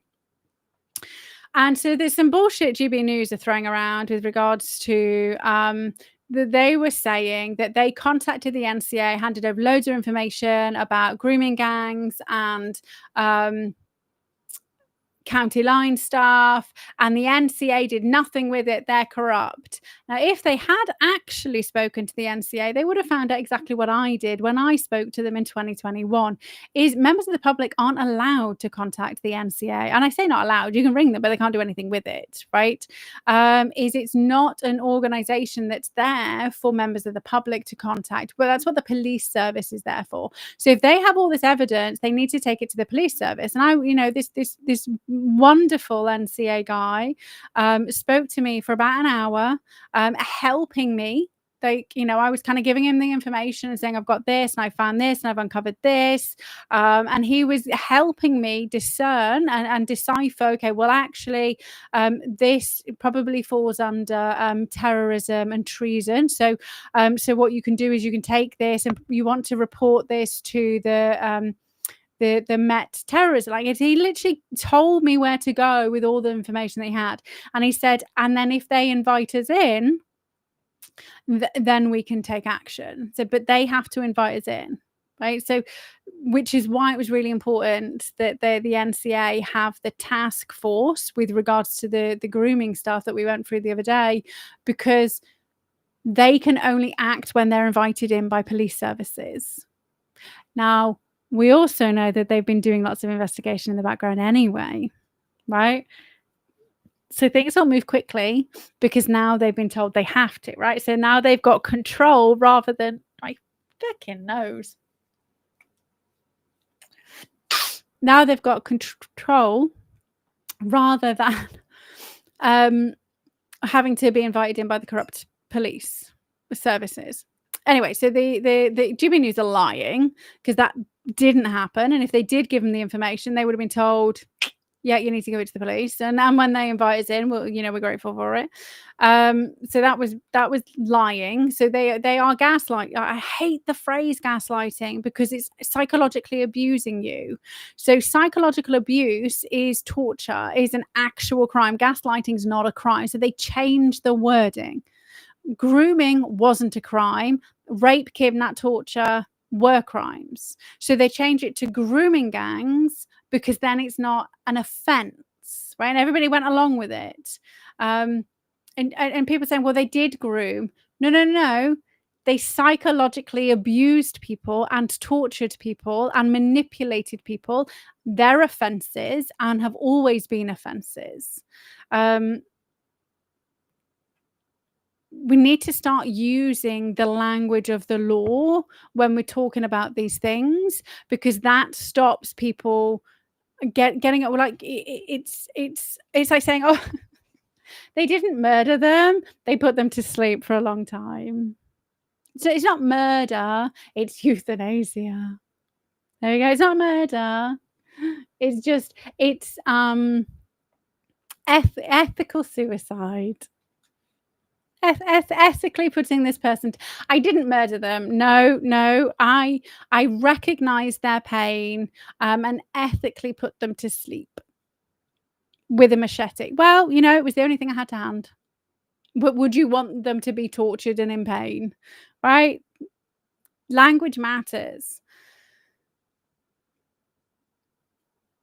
Just stresses me out, as you can tell. So the rise of the fringe. So we're going to get more extreme right. So we've had the supposed extreme right. Now we're going to get the more extreme left. And we do need to be concerned, right? Because the left are the useless idiots. The left are the people who have been used in other countries, and obviously the puppet masters weren't the Muslims in Lebanon. That was all kind of decided, in the Houses of Parliament and in the US Senate behind closed doors. But that's where all of that came from. Once they got to power, they just executed all the left, right? So they are rabid, the rabid left, right? So the extreme right still usually get up and go to work. They don't have the same time. So this goes back to the Champagne socialists and the parents and the Oxford and Cambridge kids who were recruited at Oxford and Cambridge into the security service, and then all of a sudden are the head of the security service, even though they're like fucking Russian nobility, maybe turn Nazi, communist, of course they turned Nazis. The Nazis hated the communists. But, Donald Trump's the Nazi because he believes in free speech, actual free trade, and freedom for all. He's not a socialist. National Socialist Party. So this is what we have to keep. When everybody says you're a fucking Nazi, we have to keep doing what I do to my family. It drives them fucking insane. I go, I'm not a socialist. Will you please stop saying I'm a socialist? I'm a capitalist. Stop calling me a Nazi. I'm not a socialist. My sister, who's a history teacher, went absolutely batshit crazy and almost threw. I think she was going to throw me out of her house, but I left. I took that opportunity to be like, I'm not having this conversation with you anymore. Call yourself a history teacher. Say that you know more about Nazi Germany than me, and yet you are 100% sure the Nazis are far right. I mean, the white supremacists are nuts. They are nuts. Are they Nazis? I mean, do they agree with socialism? I don't know. I've never asked them. But they're absolutely nuts. I don't believe them. I don't stand for that either. Do I think they're far right? Well, if they're Nazis, they can't be far right? Because it's National Socialist Party. And if they've got Mein Kampf in their freaking, chest of drawers, and I'm giggling because there was two lads were talking about a chest of drawers, and this other guy was just like, wait a minute, it's not chest of drawers, it's Chester drawers. And he was absolutely convinced it was called a Chester drawers, like as in the name Chester. And I was crying, and this other guy was crying. Anyway, so if they have Mein Kampf in their chest of drawers, or their bedside table, then they're a socialist. Maybe we should break it to all of the the white guys who think they're rebelling, that actually a lot of Muslims and Arabs also have Mein Kampf, and they were all besties with the Nazis. I mean, go figure. Anyway, so finally, let's talk about how you can change your life in 24 hours, right? So I'm going to talk about something that. So I've worked with over 130 people, like one-to-one, right? So 130 very unwell, previously unwell individuals, right? And done loads of collaborations and all of that. So like this is like my 11th year working as a private psychologist. And one year I decided that I was going to help 2,500 people for free, and that ended up being like 10,000 people for free by doing all of these different collaborations, which was awesome. It was absolutely awesome. It was exhausting, but it was awesome. And so the best thing about working with lots of different people is the things that are useful because you know the science. And you get people to do it. And I mean, usually like the threat of coming back to speak to me next week when you haven't done the thing that you're supposed to be doing, usually gets people to do it, right? So but so sometimes, like, I would always try to give everybody, like when I'm working one-to-one, I will give them like maybe like 6 or 7 different techniques every single week, right? Because I'm like, you're only going to do 2 or 3, that's fine, right? But if I only gave you like 2 or 3, you'd only do 1. And I want you to be happy and healthy as fast as possible, right? So I'm going to overload you with information, and then you've got all of this for the rest of your life, right? I still believe I'm the only mental health professional who actually wants to make themselves redundant. Like forced redundancy, because I'm not needed, because everybody should know what makes a happy, healthy person from like birth. It's just that we should, the same as we're taught to read and write, we should be taught how to manage our physical and mental health. Like, you shouldn't need doctors for this shit. Yes, I agree. There should be medical professionals who then, if you have an accident, I don't want my car mechanic to like be stitching my arm back together. I would prefer like somebody who's like an arm stitcherer, right? I get that. But same as like I wouldn't want my next door neighbor to fix my car. So I do believe that there should be some specialisms, but actually the vast majority of people don't need. You just need to learn how to be a happy, healthy you. And it's really simple, right? This is what drives me crackers. You don't need a therapist. I didn't have a therapist, right? So when I tell people you don't need a therapist, I failed at suicide. I failed, right? Couldn't even get that fucking right. And that's how I was feeling back then, right? So I failed at suicide, and I just educated myself, and I went to university, and I spent my entire time there going, well, that's bullshit, because I tried to kill myself once, and then I figured shit out. I don't feel that way anymore.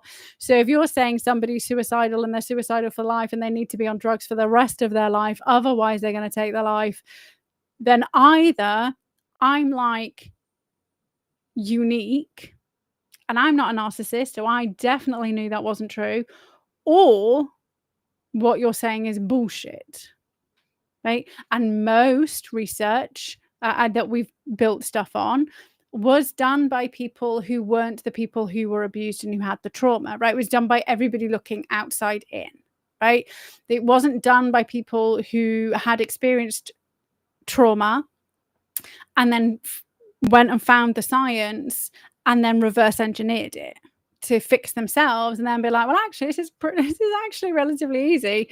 Pretty sure I can take other people and show them how to do it as well. They just got to want to do it. Right. So that's the caveat with all my one-to-one clients. You have to be the one who wants to do it because I'm not doing it for you. It's not my job to fix you. And I have had somebody tell me, they literally showed me the shotgun and they were like, yeah, but if you don't help me, I'll kill myself. And I was like, well, if you want to kill yourself, then kill yourself. Like, I'm not going to stop you. If that's what you want to do, then do it. Of which they weren't very impressed. I was like, it's not my job to fix you. It's your job to fix yourself. And it is your job to fix yourself. If you want to be happy and healthy, then I will give you all of the tools that you need, but you're the one who has to fucking take the step, right? If you need to earn money, you're the one who has to go get the job. I'm not going to earn the money and give it to you, right? If you need to buy a house, then earn the money to buy the house. If you want to be well, go and be well. If you don't want to be fat, then stop eating loads of food and start doing some exercise. Right? Like, I'm not doing that for you. And this is why so many people are unwell, both physically and mentally, is because they're expecting somebody else to fix them. It's your body, your mind, your soul. You're the one who's responsible for fixing it. Right? And when you do, oh my God, life is fucking awesome. Anyway, you don't need that. You just need education. Anyway, so I'm so blessed to have worked with some very, very, very unwell people who were 100% written off by the NHS. 100%.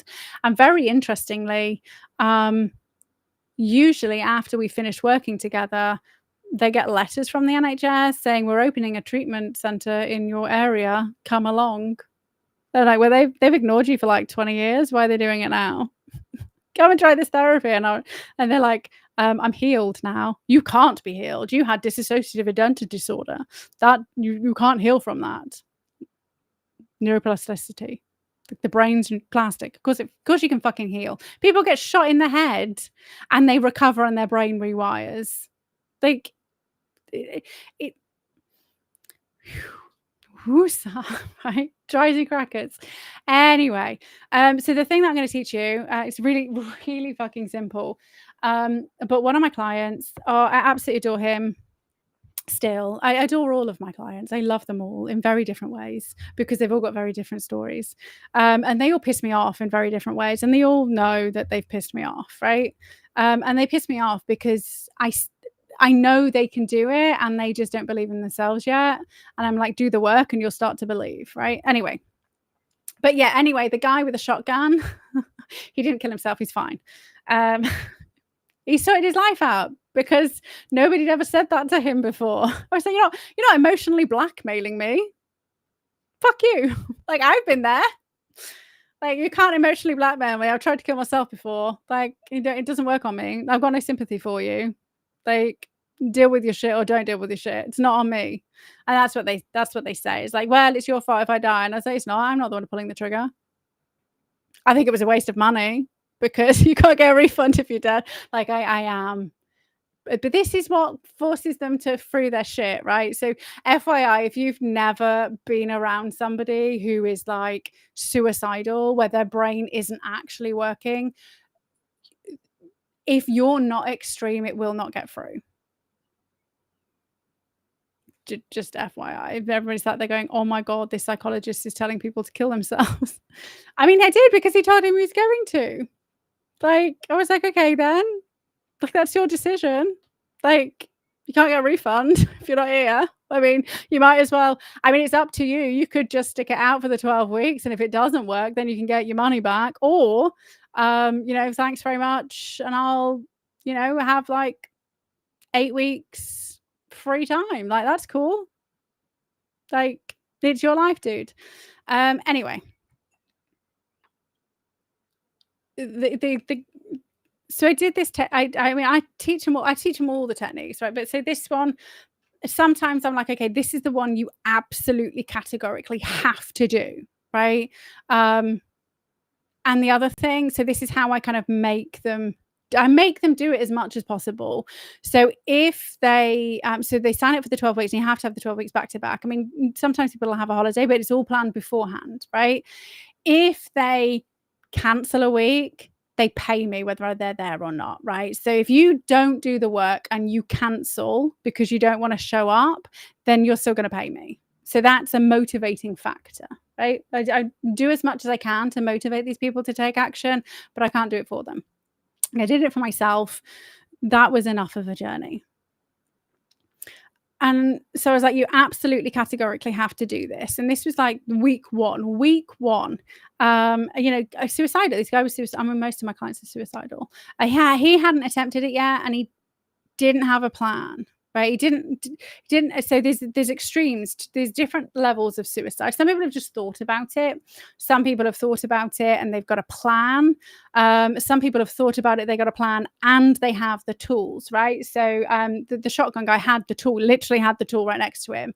I had other clients who had like they planned everything out, and they had like the noose to go over the tree, right? So there's varying degrees of when somebody's talking about suicide, like where are they on the spectrum?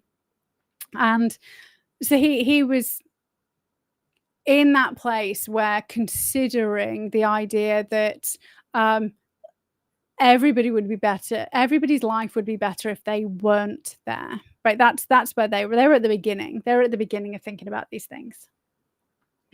And I mean, the only person's life's better is the person who disappears, and that's fine. That's on them. That's their life choice. Like, if that's what they want to do, then I don't think we should stop people. Like, I would be a fucking hypocrite, right? Like, I hope they don't. And this is why I want everybody to be taught it from birth, right? That's how you stop suicide, is you teach people how to manage their mental health and overcome trauma before it gets to the point where they are believing that the only thing that's good for the rest of society is if they take their own life, right? So starting there and stopping them and trapping them in mental torture for the rest of their life. And that was kind of like my deciding factor why I decided to do it, is I did not want to experience another 80 years of the same abuse that I'd experienced, right? That's what I was doing. I was looking at my future. I wasn't looking at I wasn't doing it. I mean, I was completely selfish, and I was. Because it's my life, right? I wasn't doing it to not be a burden. I was attempting to do it because I didn't want to spend like the same fucking repeated journey for the rest of my life, because it was exactly the same.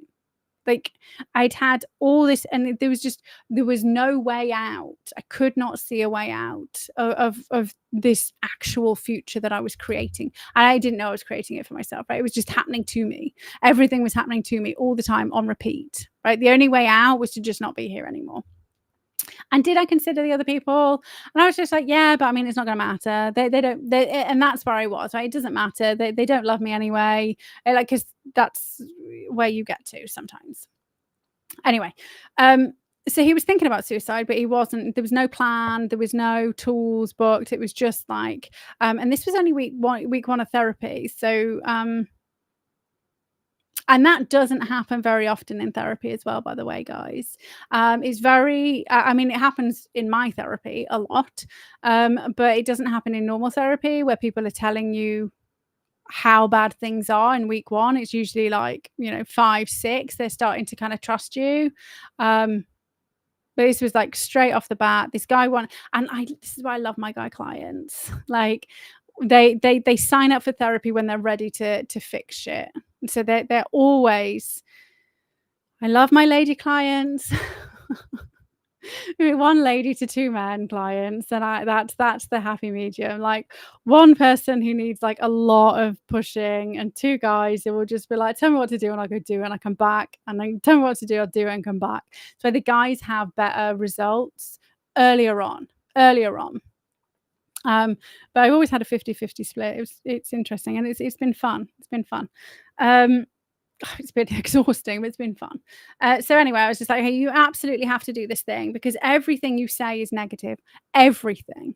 Like I mean, like, you know, what's the weather like? Oh, it's dull. And I was like, oh, the sun's out. Yeah, but it's cloudy. Like, I mean, this is like not even a glass half full. This is like there's no water in the glass at all whatsoever. The wells have dried up. Starmer's fucking taken over the water, so we can't ever get any water.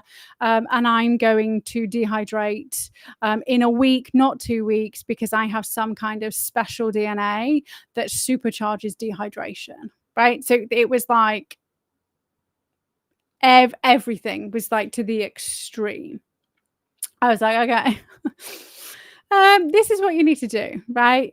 I'm going to challenge you to spend 24 hours straight with nothing negative coming out of your mouth, right? And we'd had like an hour and a half session, right? And everything had been negative, like, and he had good things in his very good things in his life, and he knew he had good things in his life, so he wasn't ignorant of the good things. I was never ignorant of my good things, but it's just they're on the periphery. They're not what you're focused on. Okay, so he wasn't ignorant of those things. And I was like, okay, this is your challenge, and this is like, I need you to do these things. Because if you want to get well, you need to do all of this, right? But if you are struggling to comprehend all of these other things because of where their brain is right now, right? I say this is the thing that you absolutely categorically have to do. No ifs, no buts, right? And it was simply just to not say anything negative for 24 hours. And I say simply, but there was a caveat. If he said something negative, the clock resets. Right. So the challenge is to actually go 24 hours without saying anything negative, because at that point he was unaware of just how much negative stuff he was saying. Now, this is really important because when you say stuff, you hear it, right? Everyone's like, yes, you do project the energy outwards, and there's all of that kind of quantum physics and tangle, all of that stuff that goes on, but actually you hear it. So we learn times tables by rote, right? 2 times 2 is I to say it 2 times 2 is 4. Okay, I have math block. Why did I pick times tables? You learn the alphabet by doing it over and over again. I can't do the alphabet. I have to start at the beginning and work all the way through, which is why it took me a while to figure out where it was in when I was looking in the book, right, which is in alphabetical order. I've learned it that way. I can only do it that way. It's my brain works in unique ways. Sometimes it's helpful, sometimes it's not so helpful. Okay, but so we learn times tables and stuff like that by rote so that you embed it. Now, this is why like things like hypnosis is really powerful. But what's more powerful is when it's your own voice, because you trust you more than anybody else. And you're always talking to yourself, whether you hear it or you don't hear it. And when you hear it, I would say like it's shouting, like it's really forceful by the time you're hearing it, right? It's just like it's been bumbling around in the surface for a long time. And now it's just pissed off and it's shouting at you, which is why you can hear it. And it's about like 95% we don't hear. So when you're saying it, you're hearing it. So you're wiring that in every time. You don't need to be hypnosising. You don't need to be hypnotizing yourself. You don't need to be doing it under self-hypnosis. You're saying it. So every time you say something negative, 2 things happen. One, you make that stronger in regards to your neural connections, but also you then trigger the barrage of negative thoughts in your mind, right? So then you create extra networks. So one of the things that really confuses my clients early on is I don't let them talk about their trauma for the first few weeks. So I was like, no, we'll do that week 5, week 6. Like we don't do. I don't need to know any. I mean, okay, we do the psychological formulation and we kind of like get an idea, and then we put it on the cognitive shelf. I was like, I don't need that. And when they try and tell me stuff, I was like, oh no, that's fine. You don't need to tell me that. That's fine. You can keep that to yourself. I don't need to hear you.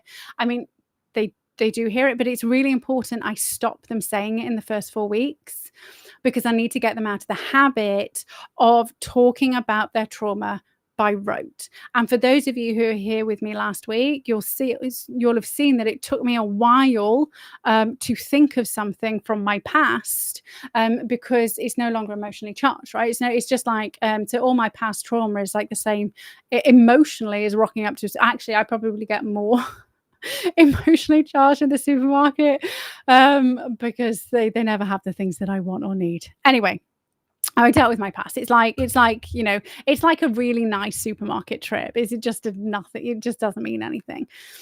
So it took me a while, but once I'd kind of got the memory, I was able to talk about it, but there was no negative emotion behind it, right? That's all gone. It's all dealt with. And actually, with regards to the people I was speaking about last week, I've met them face to face, right?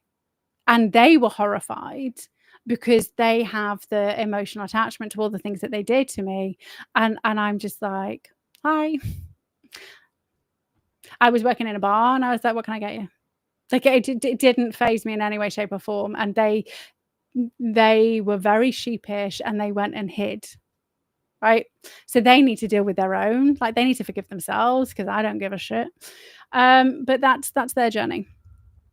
So what was so phenomenal about this guy, right? Was doing that, he realized just how negative he was. And people had said to him, you're really negative, but he'd never actually taken the opportunity to actually listen to what he was saying. And so, because I challenged him to do it in 24 hours, I challenged him to say nothing negative for 24 hours. He failed for the first few hours, and then he did it, right? This is why, like, big up my guy clients. He did it within like 36 hours, and then he kept it up. Don't get me wrong, he slipped up, right? So he came back the week after, and I was like, holy fuck. What's happened to XYZ and who are you? Right? And I was just like, who's this guy sat on the couch? Or the sofa, depending on whether you're UK, USA. Like, who's this guy sat on the sofa, like smiling, laughing, and actually talking about a future from a place of something positive? Like, it was phenomenal. Yes, there were other techniques, right? So there were other techniques, but that's he didn't do the one that I really he didn't ever do the one that I kept telling him every single week, you need to do this one. He never did it. So they just don't. They don't. It's their journey, right? At some point they'll do it and they'll be like, and they do. They were like, that thing you told me to do like 2 years ago, I finally did it, and now I get why you told me to do it. And I was like, right, so you're feeling even better now then. But just that was it. But that was his decision. Like, I'm going to go all in on this one thing because I don't want to go back next week to Katie, tell her I didn't do it. So that's my challenge to you, right? If you are struggling, and even if you're not struggling, it's a really powerful thing to do, to just see how much negative you have in your life, right? So the words that you say will always reflect the way that you feel overall, right? So I call it your atomic hum, and I do need to trademark it because somebody's going to fucking sell it and make money off it. But I call it your atomic hum because we're not talking about your, like, I think I feel happy, but that person's a cunt, right? You don't say that if you're happy, right? So your atomic hum, the words that you say, the thoughts that you feel, the thoughts that you think, the actions that you take are all dictated by your overall cellular cohesion, right? So your actual frequency of your atoms, what they're vibrating at. And the higher the frequency, the higher your atomic hum, but also the more happy your emotion, right? Because we say, like, negative vibe, it's lower. There's so much science into this. Anyway, So if you are spotting, if you are actually paying attention to the words you're saying, that will tell you whether you're happy or sad, right? If it comes out, if somebody walks past and you're like, holy fuck, that's a big fat person, like that's an indication you're not a happy person, right? And so Matt calls me on this shit all the time. And so we know when I've been doing too much, see, my back's really hurting now. We know when I've been doing too much deep diving into negativity, because I'll be watching our hours worth of telly, and I will say something horrible. And instantly I will be like, oh my God, I'm such a horrible person. Like that did not need to be said. And then I will use like any of the other tools to pull myself out of it. Right. So what you say is important. And if you get good at actually listening, I mean, so when you, okay, so here's step number one is getting really good at listening to you. And then when you're tuned in to the stuff that you say, you will start noticing the stuff that other people say. And everybody speaks from a place of emotion, the emotion that they feel. This is why when people get angry, you understand how they really feel about things. And you've seen this with me on the show today, right? I get angry and the tirade of information comes out, right? It's not necessarily coherent. But at no point did I say that I'm like Andrew Tate and Tommy Robinson. I mean, that's a special kind of Freudian slip there, Katie Hopkins. Anyway, but so you always say the things, right? Your brain is not in control. It is just the receiver. Your emotional state dictates what you see, what you feel, what you think, what you co-create, and what you say. So get really good at honing into what you're saying. And just take a deep breath, right? So if you say, oh my God, that stupid bint should absolutely not be wearing that dress. Makes her shoulders look, I don't give a shit. I find it quite comfortable, so I'm going to keep wearing it. But if that's what's going through your mind, that's fine. You can have those thoughts. That's great. But just identify that's not a good thought, right? And so then you can now take the opportunity to do something to clear out that negative emotion, and then move on with your day, right? And when you get good at that, that's when you start clearing all the shit out. That's when things happen in life and they don't phase you quite as much. That's when you can see through the psyops. That's when you can see through the bullshit, because you're not getting ping-ponged by emotion as much, because we're human. And I also say as much, if you've been through trauma, then you've got like loads of shit in your life. You can still live an amazing life, but just you still get ping-ponged a little bit, right? You still get a little bit of ping-pong, which is fine, because we absolutely categorically do not need to stop our lives and then fix the shit. If I did, oh my gosh, if I'd have done that, I'd have committed suicide. Because the more you dive into your negative past, how do you think that's going to make you feel? What do you think you're going to be focusing on? What do you think your emotions are going to be? What do you think your mind's going to be saying? Right? This is why counseling, in my professional opinion, is one of the most dangerous therapies out there. The last thing anybody needs who is suicidal is to keep talking about their trauma, because you are re-traumatizing them and making it stronger. Right? When you understand the science of how things work, you look at mainstream therapeutic tools and you go, what fucking psychopath came up with that? Because the only thing it will ever do is perpetuate the person's trauma. This is why everybody's does rounds and rounds and rounds and rounds and rounds of like therapy and CBT and all the other bullshit that they come up with. Because it's about the moolah. I do 12 weeks. That's it. In, out, move on, sort your life out. Done. Dusted. Go away. Fix yourself. Here's the tools. Here's everything that I learned. I fix myself. You can too. Just decide to do it. That's the difference. And I've only had 2 clients, 2, who chose not to. Right? One expected to come work with me and then me tell them that their trauma is so unique they absolutely have a right to be a vile human being, and absolutely categorically be a vile human being. And I told them week 3 that was never going to happen, so we were going to end it there and then. Like, either they do the work and take responsibility for the shit they've done, or they continue to blame everybody else for their shit, and me and them, I'm not the person for them because they're just being a cunt. The other person actually did want to get better, but had convinced themselves they couldn't, and their children kept funneling them to other therapies while they were working with me, even though I told them not to, because it will harm the therapeutic process.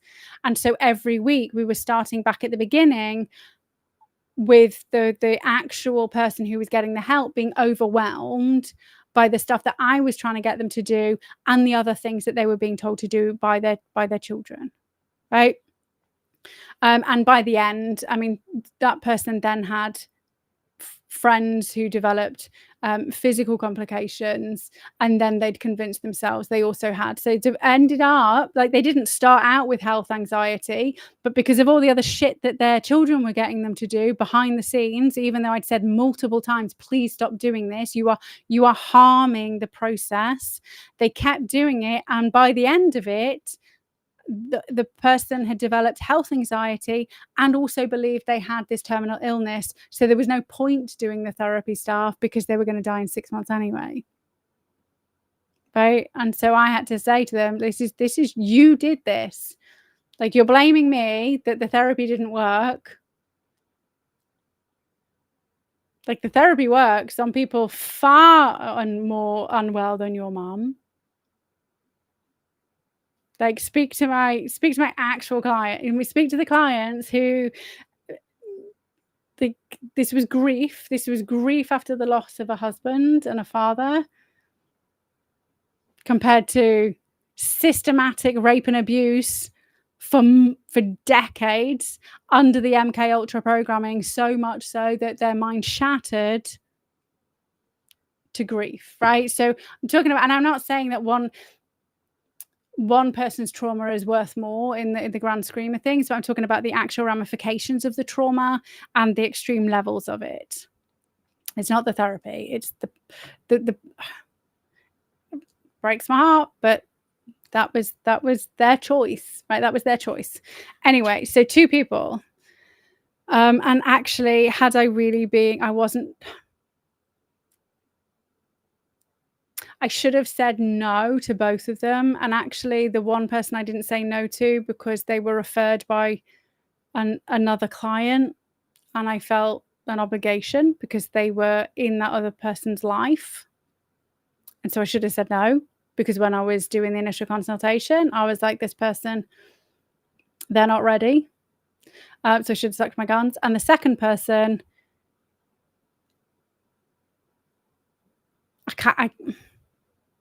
I was actually not long been out of hospital after a miscarriage. So was not that I wasn't in the headspace.